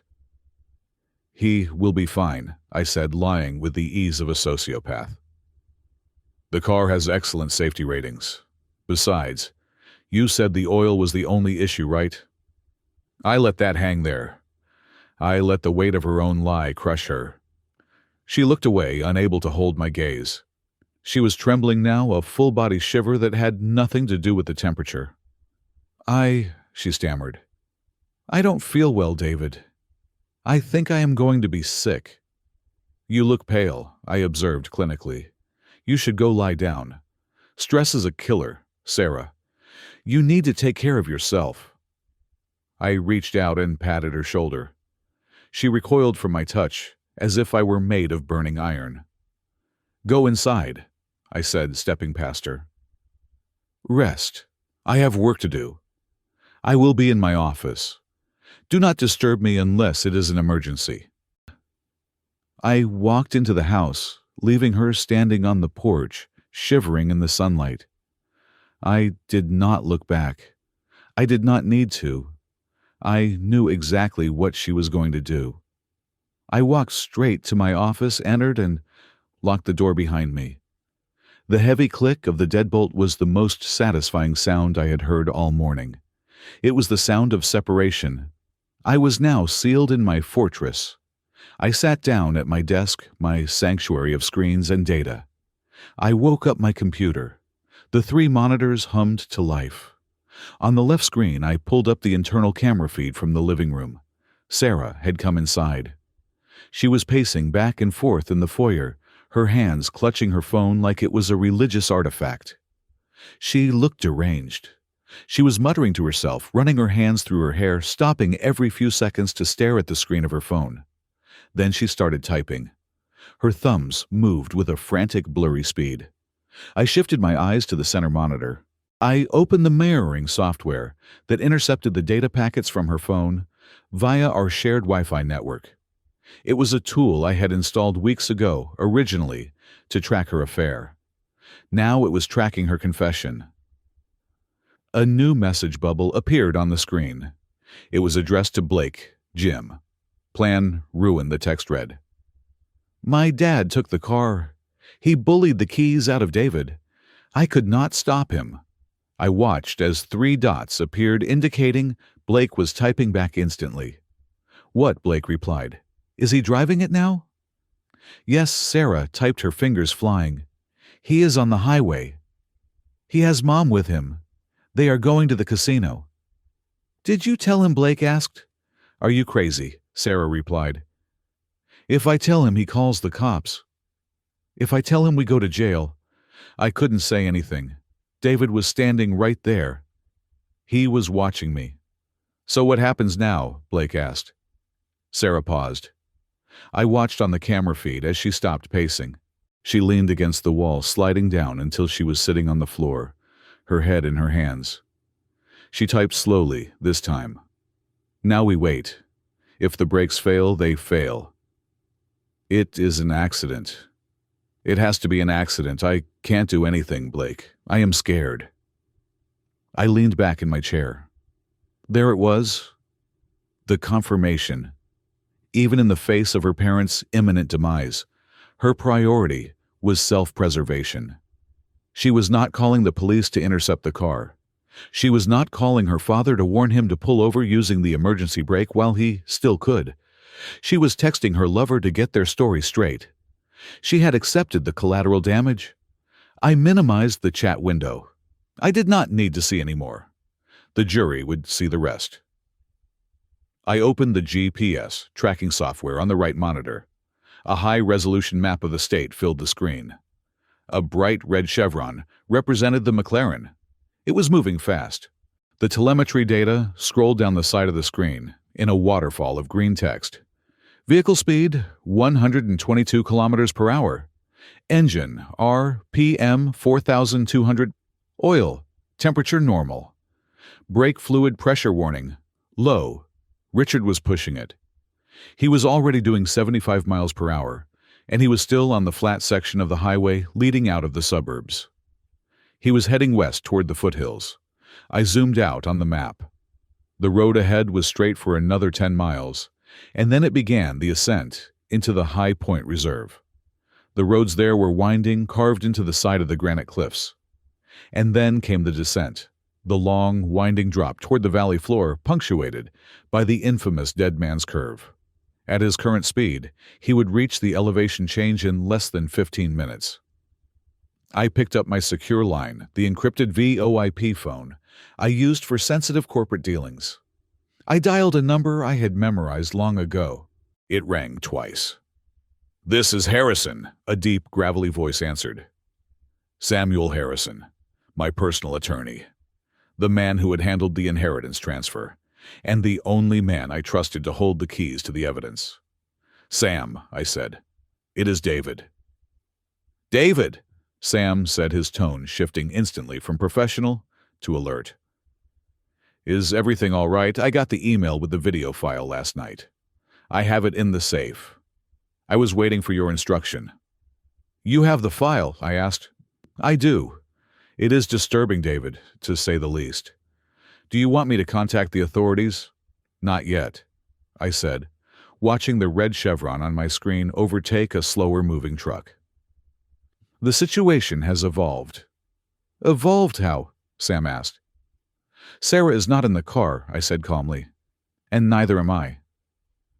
There was a pause on the other line. Sam was a smart man. He processed implications quickly. "Then who was in the car, David?" "Richard Jenkins," I said, "and his wife. Richard demanded to drive it. He bullied the keys out of me. Sarah stood by and let him take it. She did not warn him." "Good God," Sam whispered. "And the car the sabotage." "The brakes are cut. I have the telemetry in front of me. He is doing over 120 kilometers per hour toward the mountains." "David, you have to call the police," Sam said, his voice urgent. "If you know the car is compromised." "I can't stop him, Sam," I said, my voice cold and logical. "He is 20 miles away. If I call the police now, they will chase him. If they chase him, he will run. He is driving a stolen car effectively. A high-speed pursuit with failed brakes. It ends the same way, just messier." "So, you are just going to watch?" Sam asked. "I am letting fate take the wheel," I said. "But I need you to be ready. When the crash happens, and it will happen, the investigation will be immediate. Sarah is going to spin a story. She is going to try to blame me, or the manufacturer, or bad luck. I need you to have that video ready to drop the moment the police question me." "I understand," Sam said. I could hear the rustling of papers in the background. "I am preparing the file now. I will draft a statement to accompany the evidence. David, are you sure you are okay? I am fine, Sam, I interrupted. I am just a witness now. A witness to a tragedy. Okay, Sam said. I will be by the phone. Call me the second you get the news. I will, I said. Prepare the files, Sam. Today is going to be a very long day. I hung up the phone. On the screen, the red chevron was approaching the exit for the mountain pass. The speed increased. 130 kilometers per hour. Richard was beginning the climb. I sat back watching the digital representation of my father-in-law's ego, hurtling toward the edge of the world. I felt a strange calm settling over me, the kind of calm that comes in the eye of a hurricane. The destruction was inevitable. The only thing left to do was watch it land. Inside the cockpit of the McLaren GT, the world was a blur of motion and expensive leather. Richard Jenkins was not just driving, he was performing. He had connected his phone to the car's Bluetooth system and was blasting classic rock at a volume that made the interior panels vibrate. The aggressive guitar riffs of Highway to Hell filled the cabin, a choice of soundtrack that was irony of the highest order. Though Richard was too absorbed in his own glory to notice, he gripped the steering wheel with a white-knuckled intensity that he mistook for mastery. The digital speedometer in front of him flickered between 80 and 90 miles per hour. To him, the vibration of the engine and the rush of the wind were not warning signs. They were applause. For the first time in decades, he felt powerful. He was not the washed-up gambler dodging phone calls from unknown numbers. He was a man of substance, a man commanding a machine, worth more than the combined lifetime earnings of the people he was passing in the slow lane. Beside him, Linda was a portrait of terror. She had pressed herself back into the passenger seat, as if trying to merge with the upholstery. Her right hand was gripping the door handle so tightly that her fingernails were turning blue, and her left hand was clutching the crucifix necklace she always wore. "Richard, please," Linda begged, her voice thin and trembling over the thumping bass of the music. "You are going too fast. The sign said 55. You are doing 90. Richard let out a boisterous laugh, slapping the steering wheel in time with the drums. "Live a little, Linda. Look at this machine. It does not even feel like we are moving. It is like floating on air. You cannot drive a car like this at the speed limit. It is an insult to the engineering." "I do not care about the engineering," Linda cried out as Richard swerved aggressively to overtake a family sedan. "I care about us. Please slow down. My heart cannot take this." "Your heart is fine," Richard scoffed, glancing at her with annoyance. "You are just like Sarah, always worrying, always trying to put a damper on my fun." "Do you know where we are going, Linda?" "You said the mountains," Linda whispered, squeezing her eyes shut as a semi-truck roared past in the opposite direction. "We are going to the Golden Sovereign," Richard shouted, his voice filled with manic glee. "And we are going to pull right up to the front door. The valet is going to open this door for you, and everyone in that line is going to wonder who we are. They are going to think I am a CEO, or an oil tycoon like David's dead daddy. And when I walk onto that floor, the pit boss is going to treat me with some respect for once." He looked back at the road, his eyes gleaming with the delusion of the gambler. "I feel lucky today, Linda. I can feel it in my bones, and this car is a good omen. I am going to win it all back. I am going to pay off the debts, and then I am going to buy a boat. A big one. We will sail away from all of them." The road began to change. The wide, straight lanes of the highway narrowed as the asphalt snake coiled its way up the side of the mountain range. They had reached the High Point Pass. To the left was a sheer wall of granite rock. To the right, a drop-off protected only by a ribbon of galvanized steel guardrail. Beyond that rail lay a dense forest of pine trees and a drop of several hundred feet into the rocky ravine below. The car crested the peak of the pass. The engine's roar subsided slightly as gravity took over. They were beginning the descent. "Here we go!" Richard yelled. "The roller coaster ride." The car picked up speed, 95, 100. The mass of the vehicle combined with the steep decline turned the McLaren into a missile. The scenery outside the windows transformed into a smear of green and gray. "Richard!" Linda screamed, her eyes snapping open as the first curve approached. It was a sweeping left-hander, not too sharp but dangerous at this speed. I got it," Richard muttered, his confidence wavering, slightly for the first time. The speed was climbing faster than he expected. The car felt heavier now, the momentum pushing it forward with an invisible giant hand. He lifted his foot off the accelerator. He expected the engine braking to slow them down, but in high gear, the effect was negligible. The speedometer ticked up, 105. "Okay," Richard said, more to himself than to Linda. "Time to scrub a little speed." He moved his right foot to the brake pedal. He did it with the casual arrogance of a man who believes the machine will always obey him. He expected the firm, reassuring bite of the carbon ceramic discs. He expected the seatbelt to lock against his chest as the car rapidly decelerated. He pressed the pedal. There was no resistance. His foot traveled effortlessly through the arc, pushing the pedal all the way down until it hit the carpeted floorboard with a hollow thump. For a microsecond, Richard's brain refused to process the sensory input. It did not make sense. It was like stepping on a stair that wasn't there. "What?" he gasped. The car was hurtling toward the curve. The tires were humming a high-pitched note of distress. Richard lifted his foot and stomped down again. Harder. Thump. Nothing. No friction. No deceleration. The car was actually accelerating gravity, pulling it down the steep grade with merciless enthusiasm. "What is happening?" Linda shrieked, sensing the change in the car's behavior. "Richard, slow down!" "I can't!" Richard roared, panic finally shattering his facade. "The brakes, they are gone! The pedal is dead!" He pumped the pedal frantically, up, down, up, down. It was like pumping air. The hydraulic fluid that should have been pushing the calipers against the rotors was gone, drained out onto the garage floor and the highway miles back. The master cylinder was pushing nothing but emptiness. The curve was rushing up to meet them. "Do something!" Linda screamed, grabbing his arm. Richard fought the steering wheel. He yanked the car to the left. The massive tires bit into the asphalt, screaming in protest. The sophisticated suspension system fought to keep the car level, but the laws of physics were absolute. Without brakes to shift the weight forward and load the front tires, the car understeered wildly. They drifted across the double yellow line, narrowly missing a startled SUV coming up the hill.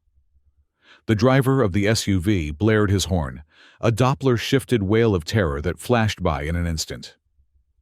"Oh God, oh God, oh God!" Richard stammered. His face had gone from flushed red to a sickly paste white. Sweat broke out instantly on his forehead. The car straightened out for a brief straightaway, but the speed was now 115 miles per hour. Ahead of them, looming like a grim reaper, was the sign for the next turn. It was a sharp right, a hairpin, a 90-degree turn designated as 15 miles per hour. It was Dead Man's Curve. "The emergency brake," Richard shouted, his voice cracking. "Where is the damn emergency brake?" He fumbled blindly at the center console. In his old sedan, it was a lever he could yank. In the McLaren, it was a small, elegant electronic switch.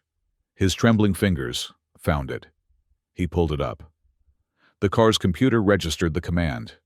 But at 115 miles per hour, the electronic parking brake was a desperate, futile gesture. The rear calipers tried to clamp down, but the sheer kinetic energy of the 1.5-ton projectile overwhelmed the small motors. There was a horrific grinding noise from the rear axle, a puff of smoke, and the car shuddered violently, but it did not stop. It did not even slow down significantly.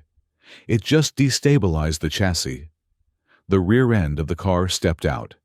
The vehicle began to slide sideways, turning into a terrifying drift that Richard had no skill to control. "Linda, I am sorry," Richard screamed, his voice raw with terror. It was the first honest thing he had said in years. "Mom," Linda cried out, calling for her own mother in the final regression of childhood fear. The world outside the windshield became a kaleidoscope of spinning trees and sky. The car was now sliding backwards, the tires smoking, scrubbing speed, but not nearly enough. They hit the turn not on the asphalt, but on the trajectory of a bullet. The McLaren slammed into the guardrail backwards. The galvanized steel designed to catch a sedan doing 40 stood no chance against a carbon fiber supercar doing over 100. The metal screamed as it sheared, tearing away from the wooden posts like wet paper. The impact was thunderous. The rear of the car crumpled, absorbing some of the force, but the momentum carried it through. The car punched a hole through the barrier and launched into the open air. For 1 second, one impossible stretched-out second, there was silence. The roaring of the tires ceased. The screaming of the engine stopped as the wheels spun freely in the void. They were airborne, suspended in a silver capsule above the canopy of the forest below. Through the windshield, Richard saw only the blue sky and the tops of the pine trees. He saw the end of his greed.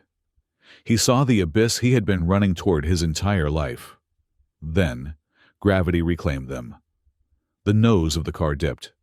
They fell. The car crashed through the upper branches of a massive pine tree, the sound of snapping wood like gunfire. It tumbled, flipping end over end. It struck a rocky outcropping, the carbon fiber monocage holding the cabin shape, but the violence of the impact shattering every window. Glass exploded inward, like diamonds. The airbags deployed front-side curtain, filling the cabin with white nylon, and the smell of chemical dust, but at this velocity, they were just pillows in a blender.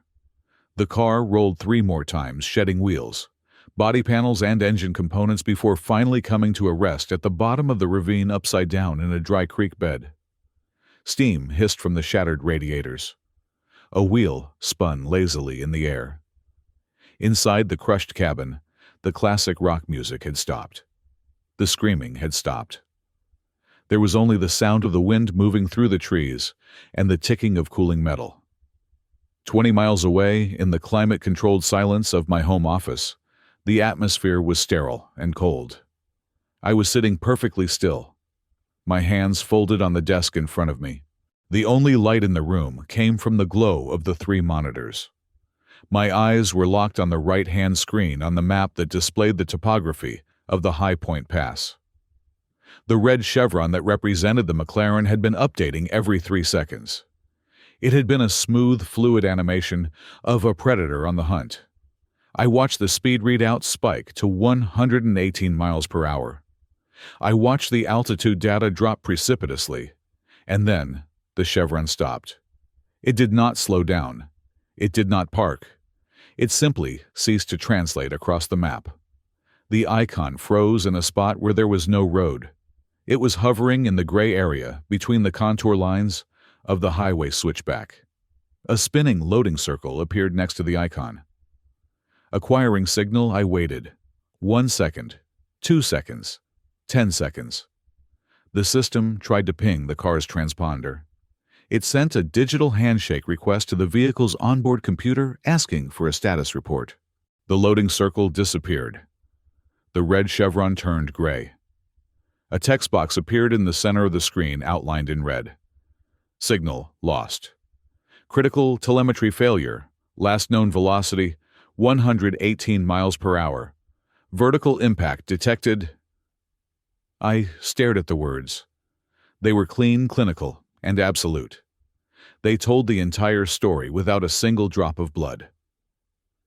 I let out a breath I didn't realize I had been holding. My pulse was steady. My hands were not shaking. I felt a profound sense of hollowness, like a building that had been gutted by fire, but was still standing. It was done. The trap had sprung. The variables had resolved themselves into a singular, irreversible constant. I reached out and closed the GPS window, I did not need to see it anymore. I knew exactly what lay at those coordinates. I picked up my phone. I unlocked it and stared at the contact list. I scrolled down past Sarah without pausing. I tapped on the name Samuel Harrison, attorney. I pressed the call button. I brought the phone to my ear and looked out the window at the peaceful, manicured lawn of my suburban fortress. Sam answered on the first ring. "David," his voice was tight, anxious. "Prepare the files, Sam," I said, my voice sounding like it was coming from someone else, someone far away. "The signal is gone. Vertical impact detected." "Oh, Jesus," Sam breathed. "I am going to wait for the police to come to me," I said. "It shouldn't be long. The automated crash response system in the car will have already dialed 911. "I am on my way to you," Sam said. "Do not say a word to anyone until I get there. Do not talk to Sarah. Do not answer the door." "I won't," I said. "And David?" "Yes." "I am sorry." "Don't be," I said, looking at the empty driveway one last time. They chose the road. I just let them drive it. I hung up the phone and placed it face down on the desk. The silence in the house was heavy, pressing in on my eardrums. It was the silence of a house that had suddenly become too big for the people living in it. I sat there, the architect of my own survival, waiting for the sirens to pierce the quiet and announce the beginning of the end.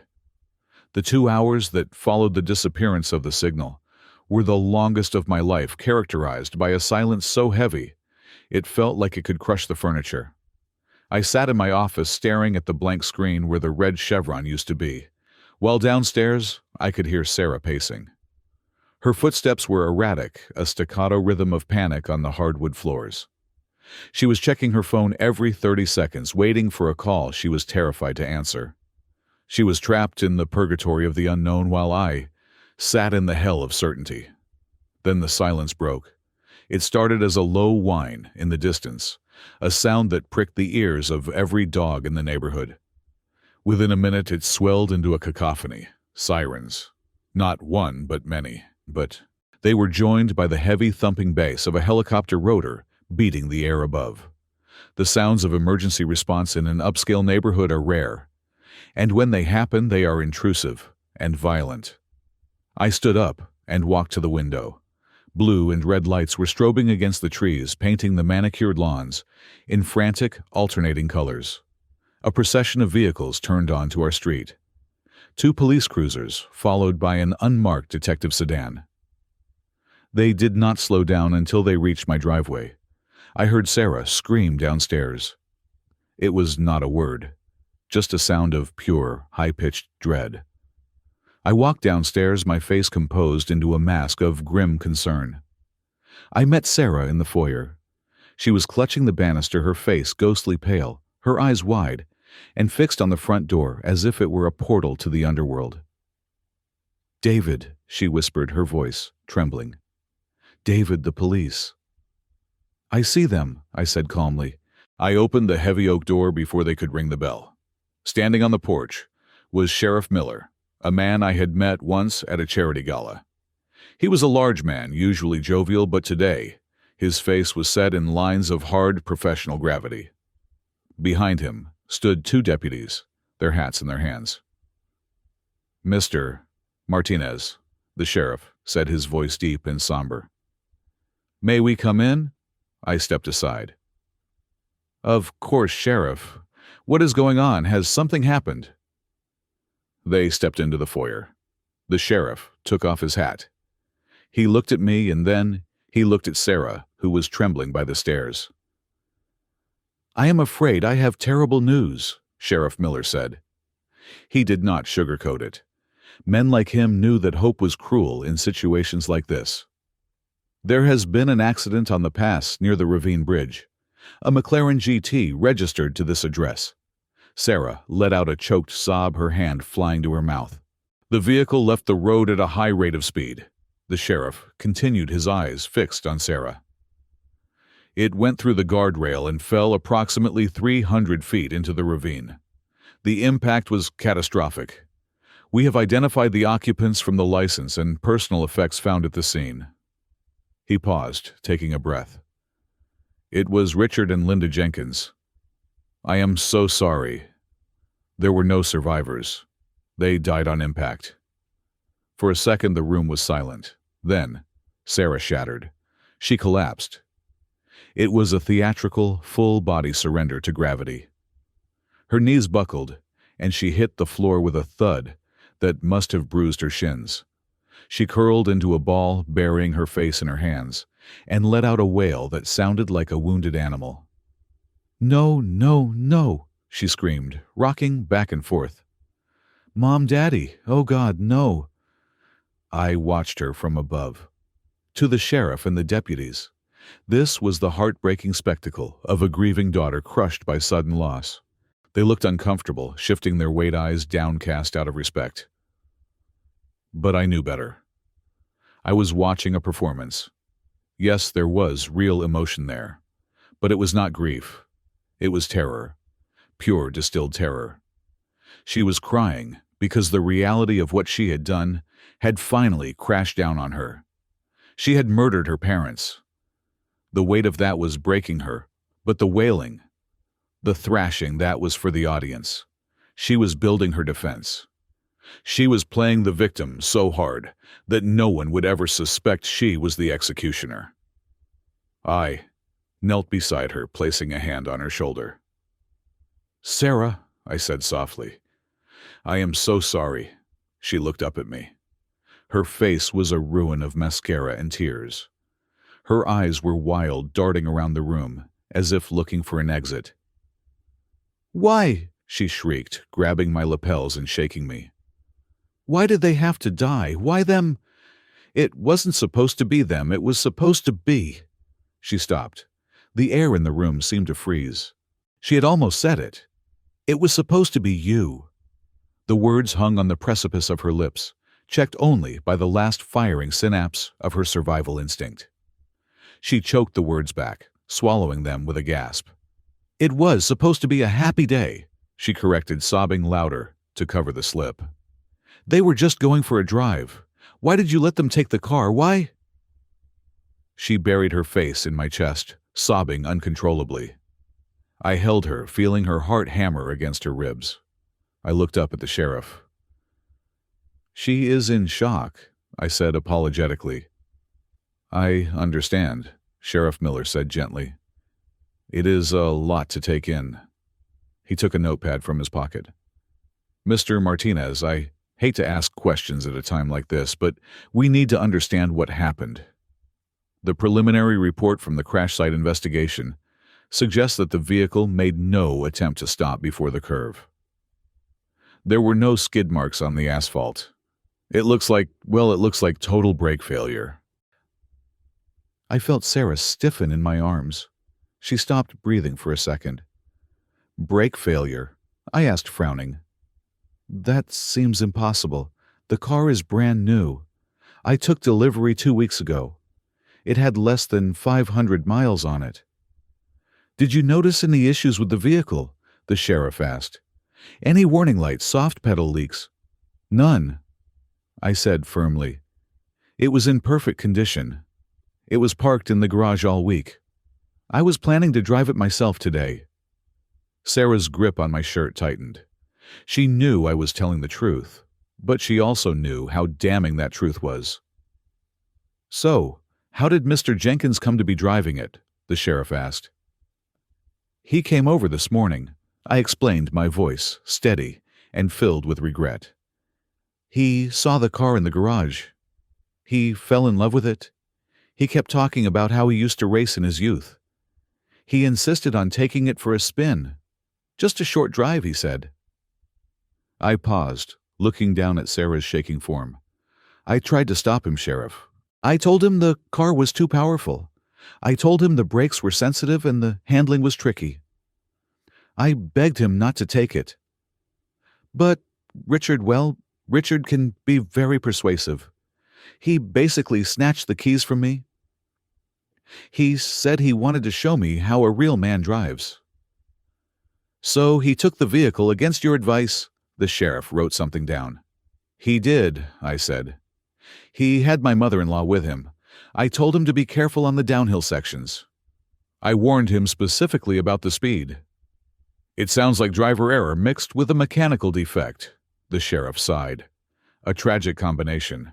We will have the wreckage examined by the forensic team, of course, but given the severity of the fire and the impact, it might be hard to find a specific cause. Sarah lifted her head. She looked at me. Her eyes were red and swollen, but behind the tears, there was a look of piercing, venomous suspicion. She was analyzing my words. I had told the truth, but I had framed it perfectly to absolve myself and pin the blame on Richard's arrogance. Does he know? Her eyes asked me. Did he let my father die on purpose? I looked back at her, my face a mask of sorrow. I gave her nothing. We will need a formal statement later, the sheriff said, closing his notebook. For now, we will leave you to grieve. The coroner will be in touch regarding the arrangements.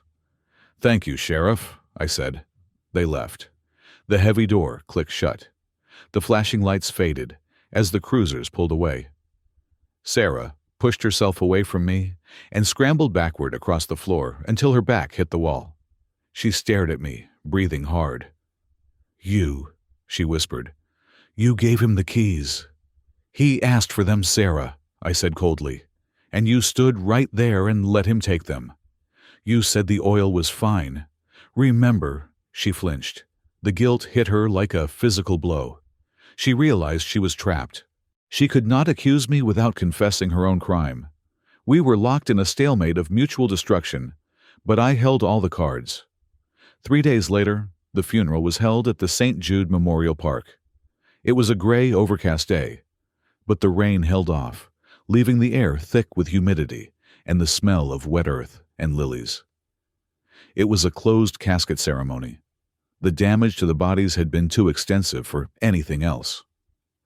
2 mahogany coffins sat side by side, draped in white flowers. The turnout was large, mostly people who Richard owed money to, or people who wanted to be seen near the new $100 million heir. I stood in the front row wearing a black Italian suit, my hand resting on Sarah's back. She was wearing a black veil, weeping silently. She had lost 10 pounds in 3 days. She looked like a ghost. The service was a blur of hollow eulogies and fake sympathy. People spoke about Richard's zest for life and Linda's gentle spirit. It was all lies. Richard was a bully and Linda was a doormat. But in death, everyone is a saint. After the burial, the guests mingled at the reception held in the funeral home's grand hall. I played the part of the grieving son-in-law, perfectly, shaking hands, accepting condolences, looking somber. But my eyes were scanning the room. I was looking for him. And then I saw him. Blake. He was standing near the back entrance wearing a cheap suit that fit him poorly across the shoulders. He looked nervous, sweating despite the air conditioning. He shouldn't have been there. It was risky. It was stupid. But criminals are rarely masterminds. He was there because he was panicked and he needed to talk to his co-conspirator.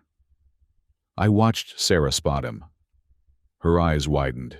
She excused herself from a group of elderly aunts, murmuring something about needing fresh air. She walked quickly toward the side corridor that led to the restrooms. Blake followed her a moment later. I waited 10 seconds, then I moved. I did not follow them directly. I knew the layout of the building. I had studied the floor plan online the night before. I walked down the adjacent hallway and slipped into a small utility alcove that shared a thin wall with the corridor where they were meeting. I pulled out my phone and activated the directional microphone app. I held the device near the ventilation grate near the floor. The voices came through clear and sharp. "Are you insane?" Sarah's voice was a harsh whisper. "Why are you here if David sees you?" "I had to come." Blake's voice was higher-pitched, frantic. "You have not answered my texts in 2 days. Sarah, the police were asking questions at the gym. They asked if I knew Richard. They asked about my relationship with you." "Keep your voice down," Sarah hissed. "What did you tell them?" "I told them I was just your trainer. That is all. But they looked at me funny." "Sarah, I am scared." "Did they find the tool marks? Did they find the cuts?" "They said the car was destroyed," Sarah said. "Fire and impact. They think it was a mechanical failure." "Think you need to be sure," Blake snapped. "And whose fault is this anyway? You were supposed to make sure David drove the car. How did you let your old man get in the driver's seat?" "Don't you dare put this on me!" Sarah spat back, her voice trembling with rage. "I tried to stop him. He was a maniac. He took the keys, and you told me to cut the rear lines. You said it would look like a leak." "It was a leak," Blake argued. "A manufactured leak. It was a perfect plan until you lost control of the situation. You are the one living in the house. You are the one who is supposed to be managing him. Now your parents are dead and we are staring at a double homicide investigation if they find one piece of evidence." "My parents are dead because of your plan." Sarah was crying now, angry, stifled sobs. "I have to live with that. I have to. I killed my own mother, Blake." "Oh, save the tears," Blake sneered. "You did not give a damn about them when we were planning to spend the money. You said your dad was a leech. Well, the leech is gone. You got what you wanted, didn't you? You are the sole heir now. David is still rich, and you are still his wife. We can still make this work." "Make this work?" Sarah sounded incredulous. "David looks at me differently now. I think he knows something. The way he looks at me, it is like he is seeing right through my skin." "He doesn't know anything," Blake dismissed. "He is a nerd. A tech guy. He is probably just in shock. Look, we need to lay low. Do not text me. Do not call me. I will wait for things to cool down, but do not think you can cut me out, Sarah. I did the dirty work too. I told you how to do it. We are in this together." "Get out," Sarah whispered. "Just get out of here." "I am going," Blake said. "But remember, if I go down, you go down. You are the one who crawled under the car." "I have the messages, Sarah. I have everything." I heard footsteps walking away rapidly. Then silence. I stopped the recording. I saved the file. I renamed it Funeral Confession. I leaned my head back against the wall of the alcove and closed my eyes for a second. It was perfect. They had just handed me the final nail for their coffins. Sarah had admitted to the act, and Blake had admitted to the conspiracy and blackmail. I slipped my phone back into my pocket and walked back out into the main hall. I found a waiter and took a glass of water. I took a sip, the cool liquid soothing my throat. A few minutes later, Sarah emerged from the corridor. She had fixed her makeup, but her eyes were haunted. She looked around the room, fearful, paranoid. I walked up to her and took her hand. It was ice cold. "Are you okay?" I asked gently. "You were gone a while." "I just needed a moment," she stammered, "to say goodbye to them." "I understand," I said, squeezing her hand tight. "Take all the time you need. We are not going anywhere." I led her back toward the coffins. We stood there, the grieving couple, surrounded by flowers and lies. But only one of us knew that the funeral was not just for Richard and Linda. It was for Sarah, too. She was a walking corpse. She just didn't know the date of her burial yet. The week following the funeral was a study in suffocation. The house, usually so spacious, felt like a sealed vacuum chamber where the oxygen was slowly being siphoned away. Sarah moved through the rooms like a caged cat, her movements jerky and erratic.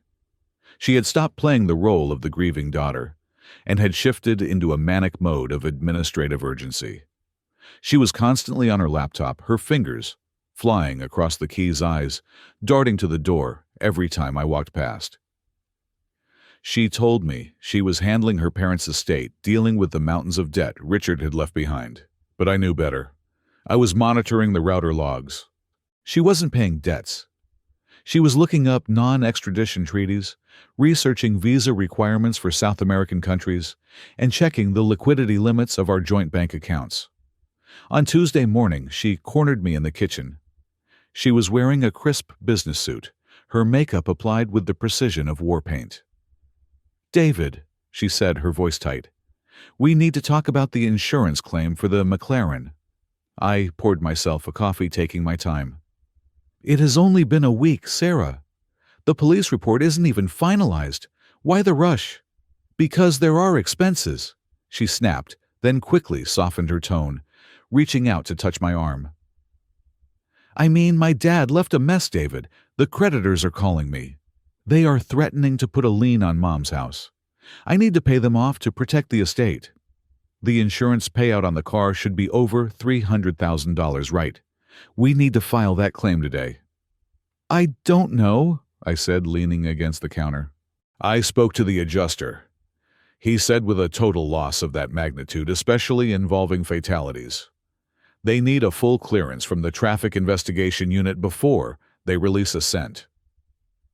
"Well, push them," Sarah insisted, her eyes widening with a flash of desperation. "You are the wealthy heir now. Make a phone call. Threaten to sue them. We need that money in the joint account by Friday." "Why Friday?" I asked. She froze for a microsecond. "No reason. Just the creditors. They have a deadline." I nodded slowly. "I will see what I can do." I knew exactly why Friday. I had seen the chat logs. Blake had booked 2 tickets to Cabo San Lucas departing Saturday morning. She wasn't paying creditors. She was cashing out. She planned to drain the insurance money, empty our joint savings, and disappear into the Mexican sun with her lover, leaving me with the emotional wreckage and a police investigation. But fate, or rather the state police forensics team, had a different timeline. That afternoon, my phone rang. It was not the insurance adjuster. It was Detective Vance, a lead investigator from the State Crash Reconstruction Unit. His voice was not friendly. It was professional, cold, and stripped of the sympathy Sheriff Miller had shown us on the day of the crash. "Mr. Martinez," Vance said, "we need you and your wife to come down to the station, immediately." "Is there a problem, Detective?" I asked, putting the call on speaker so Sarah could hear. "We have completed the preliminary mechanical analysis of the vehicle wreckage," Vance said. "There are some irregularities that we need to clarify. We will expect you in 1 hour." Sarah went pale. She grabbed the edge of the table to steady herself. "Irregularities," she whispered. "We better go," I said, hanging up. "Get your coat." The drive to the police station was executed in total silence. Sarah stared out the window, chewing on her thumbnail until it bled. She was spiraling. She knew that irregularities in a crash investigation usually meant one thing: foul play. But she was trapped. If she refused to go, she looked guilty. If she ran now, she looked guilty. Her only hope was to bluff her way through it, to play the grieving, ignorant victim one last time. We were ushered into an interview room that smelled of stale coffee and industrial cleaner. It was a stark contrast to the luxury we lived in. A metal table, 3 chairs, and a large mirror on one wall that was obviously two-way glass. Detective Vance walked in. He was a thin, wiry man with eyes that looked like they had seen everything and believed none of it. He carried a thick file folder, which he placed on the table with a heavy thud. He did not sit down. He stood over us, analyzing our body language. "Thank you for coming," Vance said. He opened the file and pulled out a series of glossy photographs. He slid them across the table. I looked at them. They were close-ups of twisted metal and burnt rubber. But one photo was circled in red marker. It showed a segment of a stainless steel braided hose. The end of the hose was not frayed or torn. It was sheared clean at a perfect 45-degree angle. "Do you know what that is, Mr. Martinez?" Vance asked. "It looks like a brake line," I said calmly. "It is the rear left hydraulic brake line from your McLaren," Vance corrected. "Or what is left of it. Now, usually in a crash, of this magnitude lines. Snap. They burst. They tear. But this, he tapped the photo with his index finger. This is a clean cut. The metal braid was severed by a sharp tool, bolt cutters or heavy-duty wire snips, and we found traces of chemical solvent on the surrounding undercarriage as if someone tried to wipe away the fluid residue before the car was driven. Sarah let out a sharp gasp. She covered her mouth with her hand. "Oh my God," she whispered. "Are you saying someone sabotaged the car?" "I am saying this was not an accident," Vance said, his eyes locking onto hers. "This was a homicide. Someone cut those brakes intentionally. And since the car was stored in a secure private garage with a state-of-the-art alarm system, that narrows the suspect pool significantly." He pulled out another chair and sat down, bringing his face level with ours. "Who had access to the garage, Mrs. Jenkins?" Just us," Sarah stammered. "And my parents when they visited." "But they wouldn't, I mean—" "We checked the alarm logs," Vance interrupted. "No forced entry. No perimeter breaches in the 48 hours leading up to the crash. That means the person who cut these lines had a key or a code and was inside the house." The silence that followed was heavy enough to choke on. The detective looked at me, then at Sarah. He was waiting for one of us to crack. He was waiting for the accusation. And Sarah, true to her nature, did not disappoint. I saw the shift in her eyes. It was the same look I had seen in the garage when she realized she had to sacrifice her father to save herself. It was the look of a cornered rat baring its teeth. She realized that the police knew it was an inside job. If she didn't provide a suspect, she became the prime suspect. She started to cry. But these weren't the wailing sobs of the funeral. These were quiet, fearful tears. She turned her body away from me, inching her chair closer to the detective, creating a physical barrier between us. "I didn't want to believe it," Sarah sobbed, her voice trembling. "I told myself it couldn't be true, but he hated him so much." Vance's eyebrows shot up. "Who hated who, Mrs. Jenkins?" Sarah pointed a shaking finger at me. "David," she whispered. "David hated my father." I sat perfectly still, my face impassive. I had expected this. I had predicted this. But hearing it out loud, witnessing the sheer audacity of her betrayal, still sent a cold shock through my system. "Sarah," I said, my voice calm, "be very careful what you say next." "Don't you threaten me!" she screamed, suddenly finding her voice. She turned to the detective, her eyes wide and pleading. "You have to understand, my father was difficult. He borrowed money. He humiliated David. He called him names. Ever since David got the inheritance, he has been paranoid.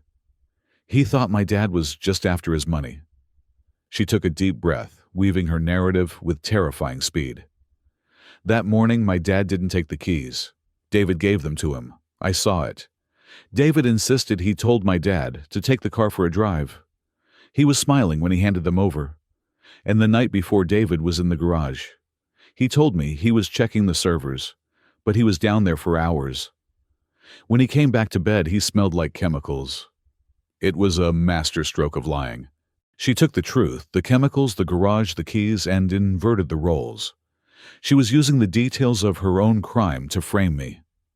Detective Vance turned to me. His expression had hardened. The sympathy for the widower was gone, replaced by the suspicion of the investigator. "Is that true, Mr. Martinez?" Vance asked. "Did you feel animosity toward your father-in-law?" "Richard and I had a complicated relationship," I admitted. "But I did not kill him." "But you gave him the keys," Vance pressed. "I did," I said. "And were you in the garage the night before?" "I was not," I said. "Liar!" Sarah shouted. "I heard you. I saw you come up the stairs. You killed him, David. You killed my parents because you were too cheap to lend them money, you monster." She was hysterical, now playing the part of the terrified wife, realizing she was sleeping next to a killer. It was compelling. If I were the detective, I would have believed her. She had the tears, the motive, and the proximity. Vance looked at me. Mr. Martinez, you have the technical knowledge. You are a systems architect. You know how machines work. You admitted you gave the victim the vehicle. Your wife places you at the scene of the sabotage. This is not looking good for you. I can explain, I said. You can explain in a holding cell, Vance said, standing up. David Martinez, I am detaining you for questioning regarding the double homicide of Richard and Linda Jenkins. Stand up and turn around. Sarah buried her face in her hands, sobbing loudly, but I saw her shoulders relax. She thought she had won. She thought she had pulled it off. She would be the victim, the widow who survived the monster. She would inherit the money and she would fly to Mexico with Blake. I did not stand up. I remained seated, my hands resting on the table. Detective, I said, my voice cutting through Sarah's sobs like a knife. Before you put those cuffs on me, I think there is something you need to see. Something that will clarify the timeline significantly. Vance paused his hand, halfway to his belt. What are you talking about? I reached into the inner pocket of my jacket. Sarah froze. She stopped crying instantly. Her eyes locked onto my hand. I pulled out a small silver USB drive. It was sleek, encrypted, and heavy with the weight of the truth. My house, I said, sliding the drive across the metal table, is a smart home.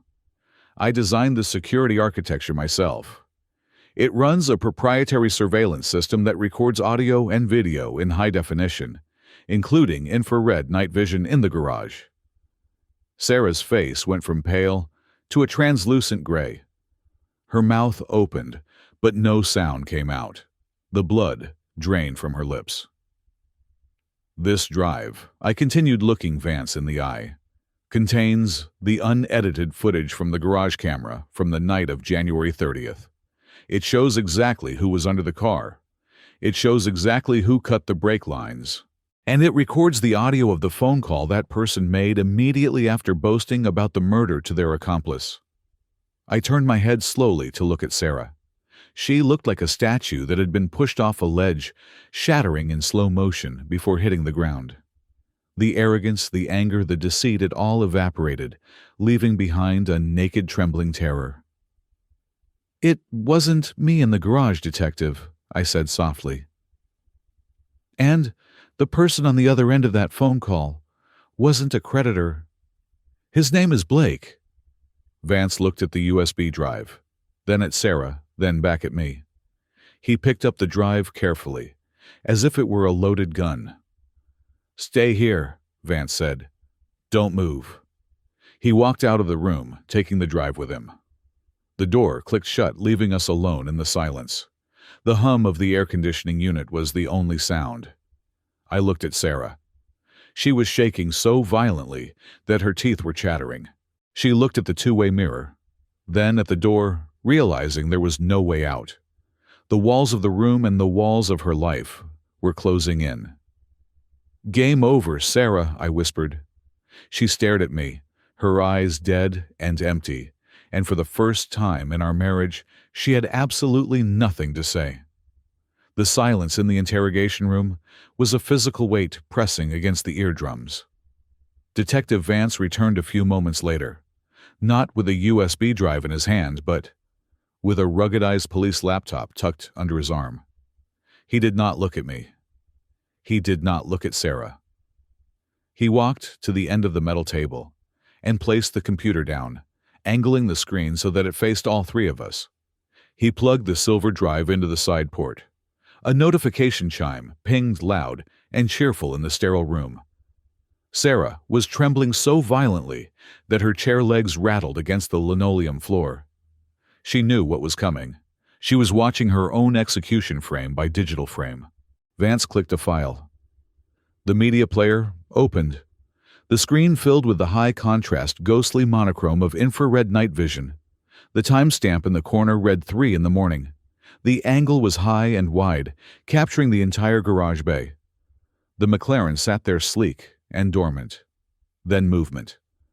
A figure crawled out from beneath the rear chassis. The resolution was crystal clear. Even in the grayscale of the infrared, the face was unmistakable. It was Sarah. She was wearing her workout clothes, the ones she had worn to bed that night. She was holding the heavy hydraulic cutters. Vance leaned forward, his eyes narrowing. On screen, Sarah wiped her forehead with the back of her glove.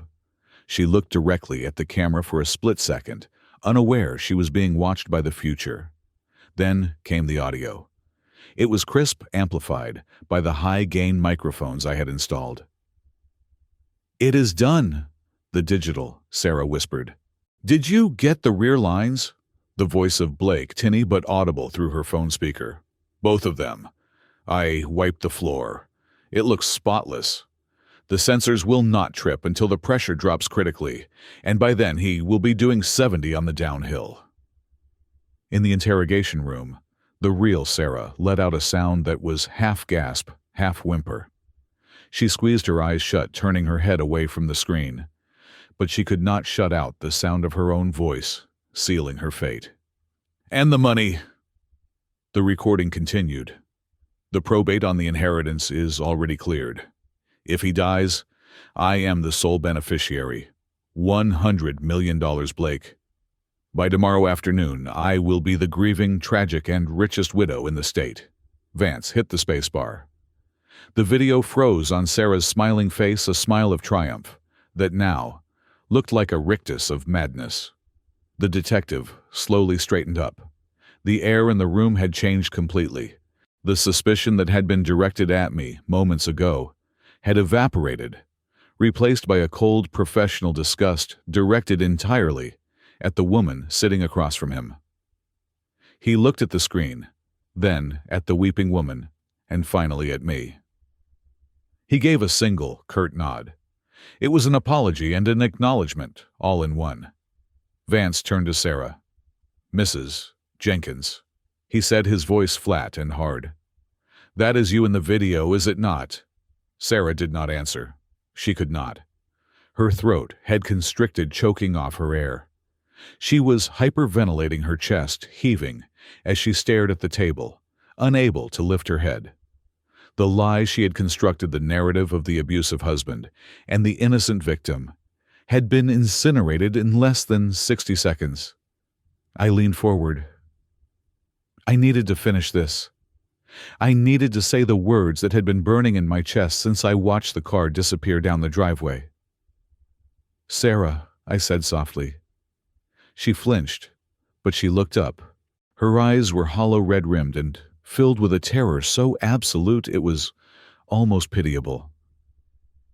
"You wanted to know why," I said, my voice steady and calm. "You asked me why I gave him the keys. You screamed at me for it." I pointed at the frozen image on the screen. "You wanted to kill me to get $100 million. That was the trade you were willing to make. My life for your luxury. But the universe has a way of balancing the books, Sarah. You set a trap for a greedy man, but you forgot that greed runs in the family." She rasped, tears streaming down her cheeks. "I didn't mean for them." "You did," I interrupted, my voice sharpening. "You stood in that garage. You saw your father get into the driver's seat. You knew the lines were cut. You knew he would die. And you had a choice. You could have screamed. You could have thrown yourself in front of the car. You could have told the truth and gone to prison for attempted murder." I paused, letting the silence stretch. "But you didn't," I whispered. "You did the math. You calculated that your father's life was worth less than your freedom and your inheritance. You sacrificed them. I didn't give him the keys, Sarah. He took them because he was greedy. And you let him keep them because you are evil. His greed and your malice drove that car off the cliff. Not me." Sarah stared at me, her mouth open, in a silent scream of denial. But the truth was a heavy stone around her neck, dragging her down. She slumped in her chair, defeated. The energy left her body, leaving behind only a shell. Detective Vance moved efficiently. He walked around the table and pulled his handcuffs from his belt. The metallic ratchet sound of the cuffs unlocking seemed loud in the quiet room. "Sarah Jenkins," Vance said, pulling her hands behind her back. She did not resist. She was limp, like a rag doll. "You are under arrest for the murder of Richard Jenkins and Linda Jenkins, as well as conspiracy to commit murder against David Martinez." The cold steel clicked around her wrists. "You have the right to remain silent," Vance recited, hauling her to her feet. "Anything you say can and will be used against you in a court of law." As Vance led her toward the door, Sarah suddenly snapped out of her stupor. The reality of prison of a lifetime in a cage hit her. She began to struggle, twisting in the detective's grip. "It wasn't just me," she screamed, her voice shrill and desperate. "It was Blake. Blake put me up to it. He told me how to cut the lines. He bought the tools. He is at the airport. He is trying to leave. You have to get him." She was selling him out, just as she had sold out her parents, just as she had sold out me. Loyalty was a foreign concept to Sarah Jenkins. She only understood leverage. "We will get him," Vance said grimly, pushing her through the door. "Don't you worry about that." The door closed, and I was left alone in the interview room with the frozen image of my wife on the laptop screen. I looked at it for a moment longer. Then I reached out and closed the laptop. The screen went black. The dominoes fell rapidly after that. Based on Sarah's hysterical confession in the hallway and the text messages I had provided, the police issued an immediate APB for Blake. He didn't make it to Mexico. Airport security at Houston Intercontinental detained him at the gate just as he was boarding his flight to Cabo. He was sweating profusely and carrying a backpack filled with $10,000 in cash he had stolen from the gym's safe. When they told him Sarah had confessed and implicated him, he crumbled instantly, crying and blaming her for manipulating him. The trial was a formality. The video evidence was insurmountable. Sarah's defense attorney tried to argue insanity, claiming the shock of the inheritance had caused a psychotic break. But the jury didn't buy it. The cold, calculated nature of the sabotage, the widow comment, and the calmness with which she watched her parents drive to their deaths painted a picture of a sociopath, not a psychotic. Sarah pleaded guilty to 2 counts of second-degree murder and 1 count of conspiracy to commit first-degree murder in exchange for the death penalty being taken off the table. She was sentenced to life in prison without the possibility of parole. Blake received 25 years as an accomplice, but I was not there to see the sentencing. I had already left. 6 months later. The morning air was cool and damp. A light mist clung to the grass of the St. Jude Memorial Park, softening the edges of the granite headstones. I stood in front of 2 simple markers, side by side. Richard Jenkins, Linda Jenkins. There were no epitaphs about being beloved parents or cherished friends, just the dates. The truth was enough. I knelt down and placed a bouquet of white lilies on Linda's grave. She had been weak, yes. She had enabled a tyrant and raised a monster, but she had not deserved to die screaming in a falling car. She was collateral damage in a war she didn't even know was being fought. I looked at Richard Stone. I felt nothing. No anger, no triumph, just a quiet indifference. He had lived by his ego, and he had died by it. He had demanded the keys to the kingdom, and he had driven it straight off a cliff. It was a tragedy, but it was also a consequence. I stood up and brushed the dirt from my knees. I adjusted my jacket. It was a simple canvas jacket, not the Italian silk I used to wear to please Sarah. I turned and walked back toward the parking lot. My life had changed completely in the last half year. I had sold the mansion. I couldn't live there anymore. The air was too thick with ghosts and the smell of betrayal. I sold the furniture, the art, and even the other cars. I liquidated everything that reminded me of the life Sarah and I had built. The $100 million was still there, But I had put it to work. I had kept enough to live comfortably, a modest security, not a dynasty, and I had donated the rest. $50 million had gone to the state foster care system, specifically to fund education and mentorship programs for orphans who, like me, had grown up believing they were nobody. I established a grant for engineering scholarships. I wanted to build bridges for kids, not walls. I reached my truck. It was a new Ford F-150, but it was practical, reliable. It had cloth seats and a standard engine. It was a truck for a man who worked, not a man who posed. I climbed into the driver's seat and started the engine. It rumbled with a steady, reassuring hum. No screaming V8s, no carbon fiber, just steel and purpose. I checked the rearview mirror. I saw my own eyes. For the first time in years, the tension around them was gone. The shadows were gone. I looked older, perhaps.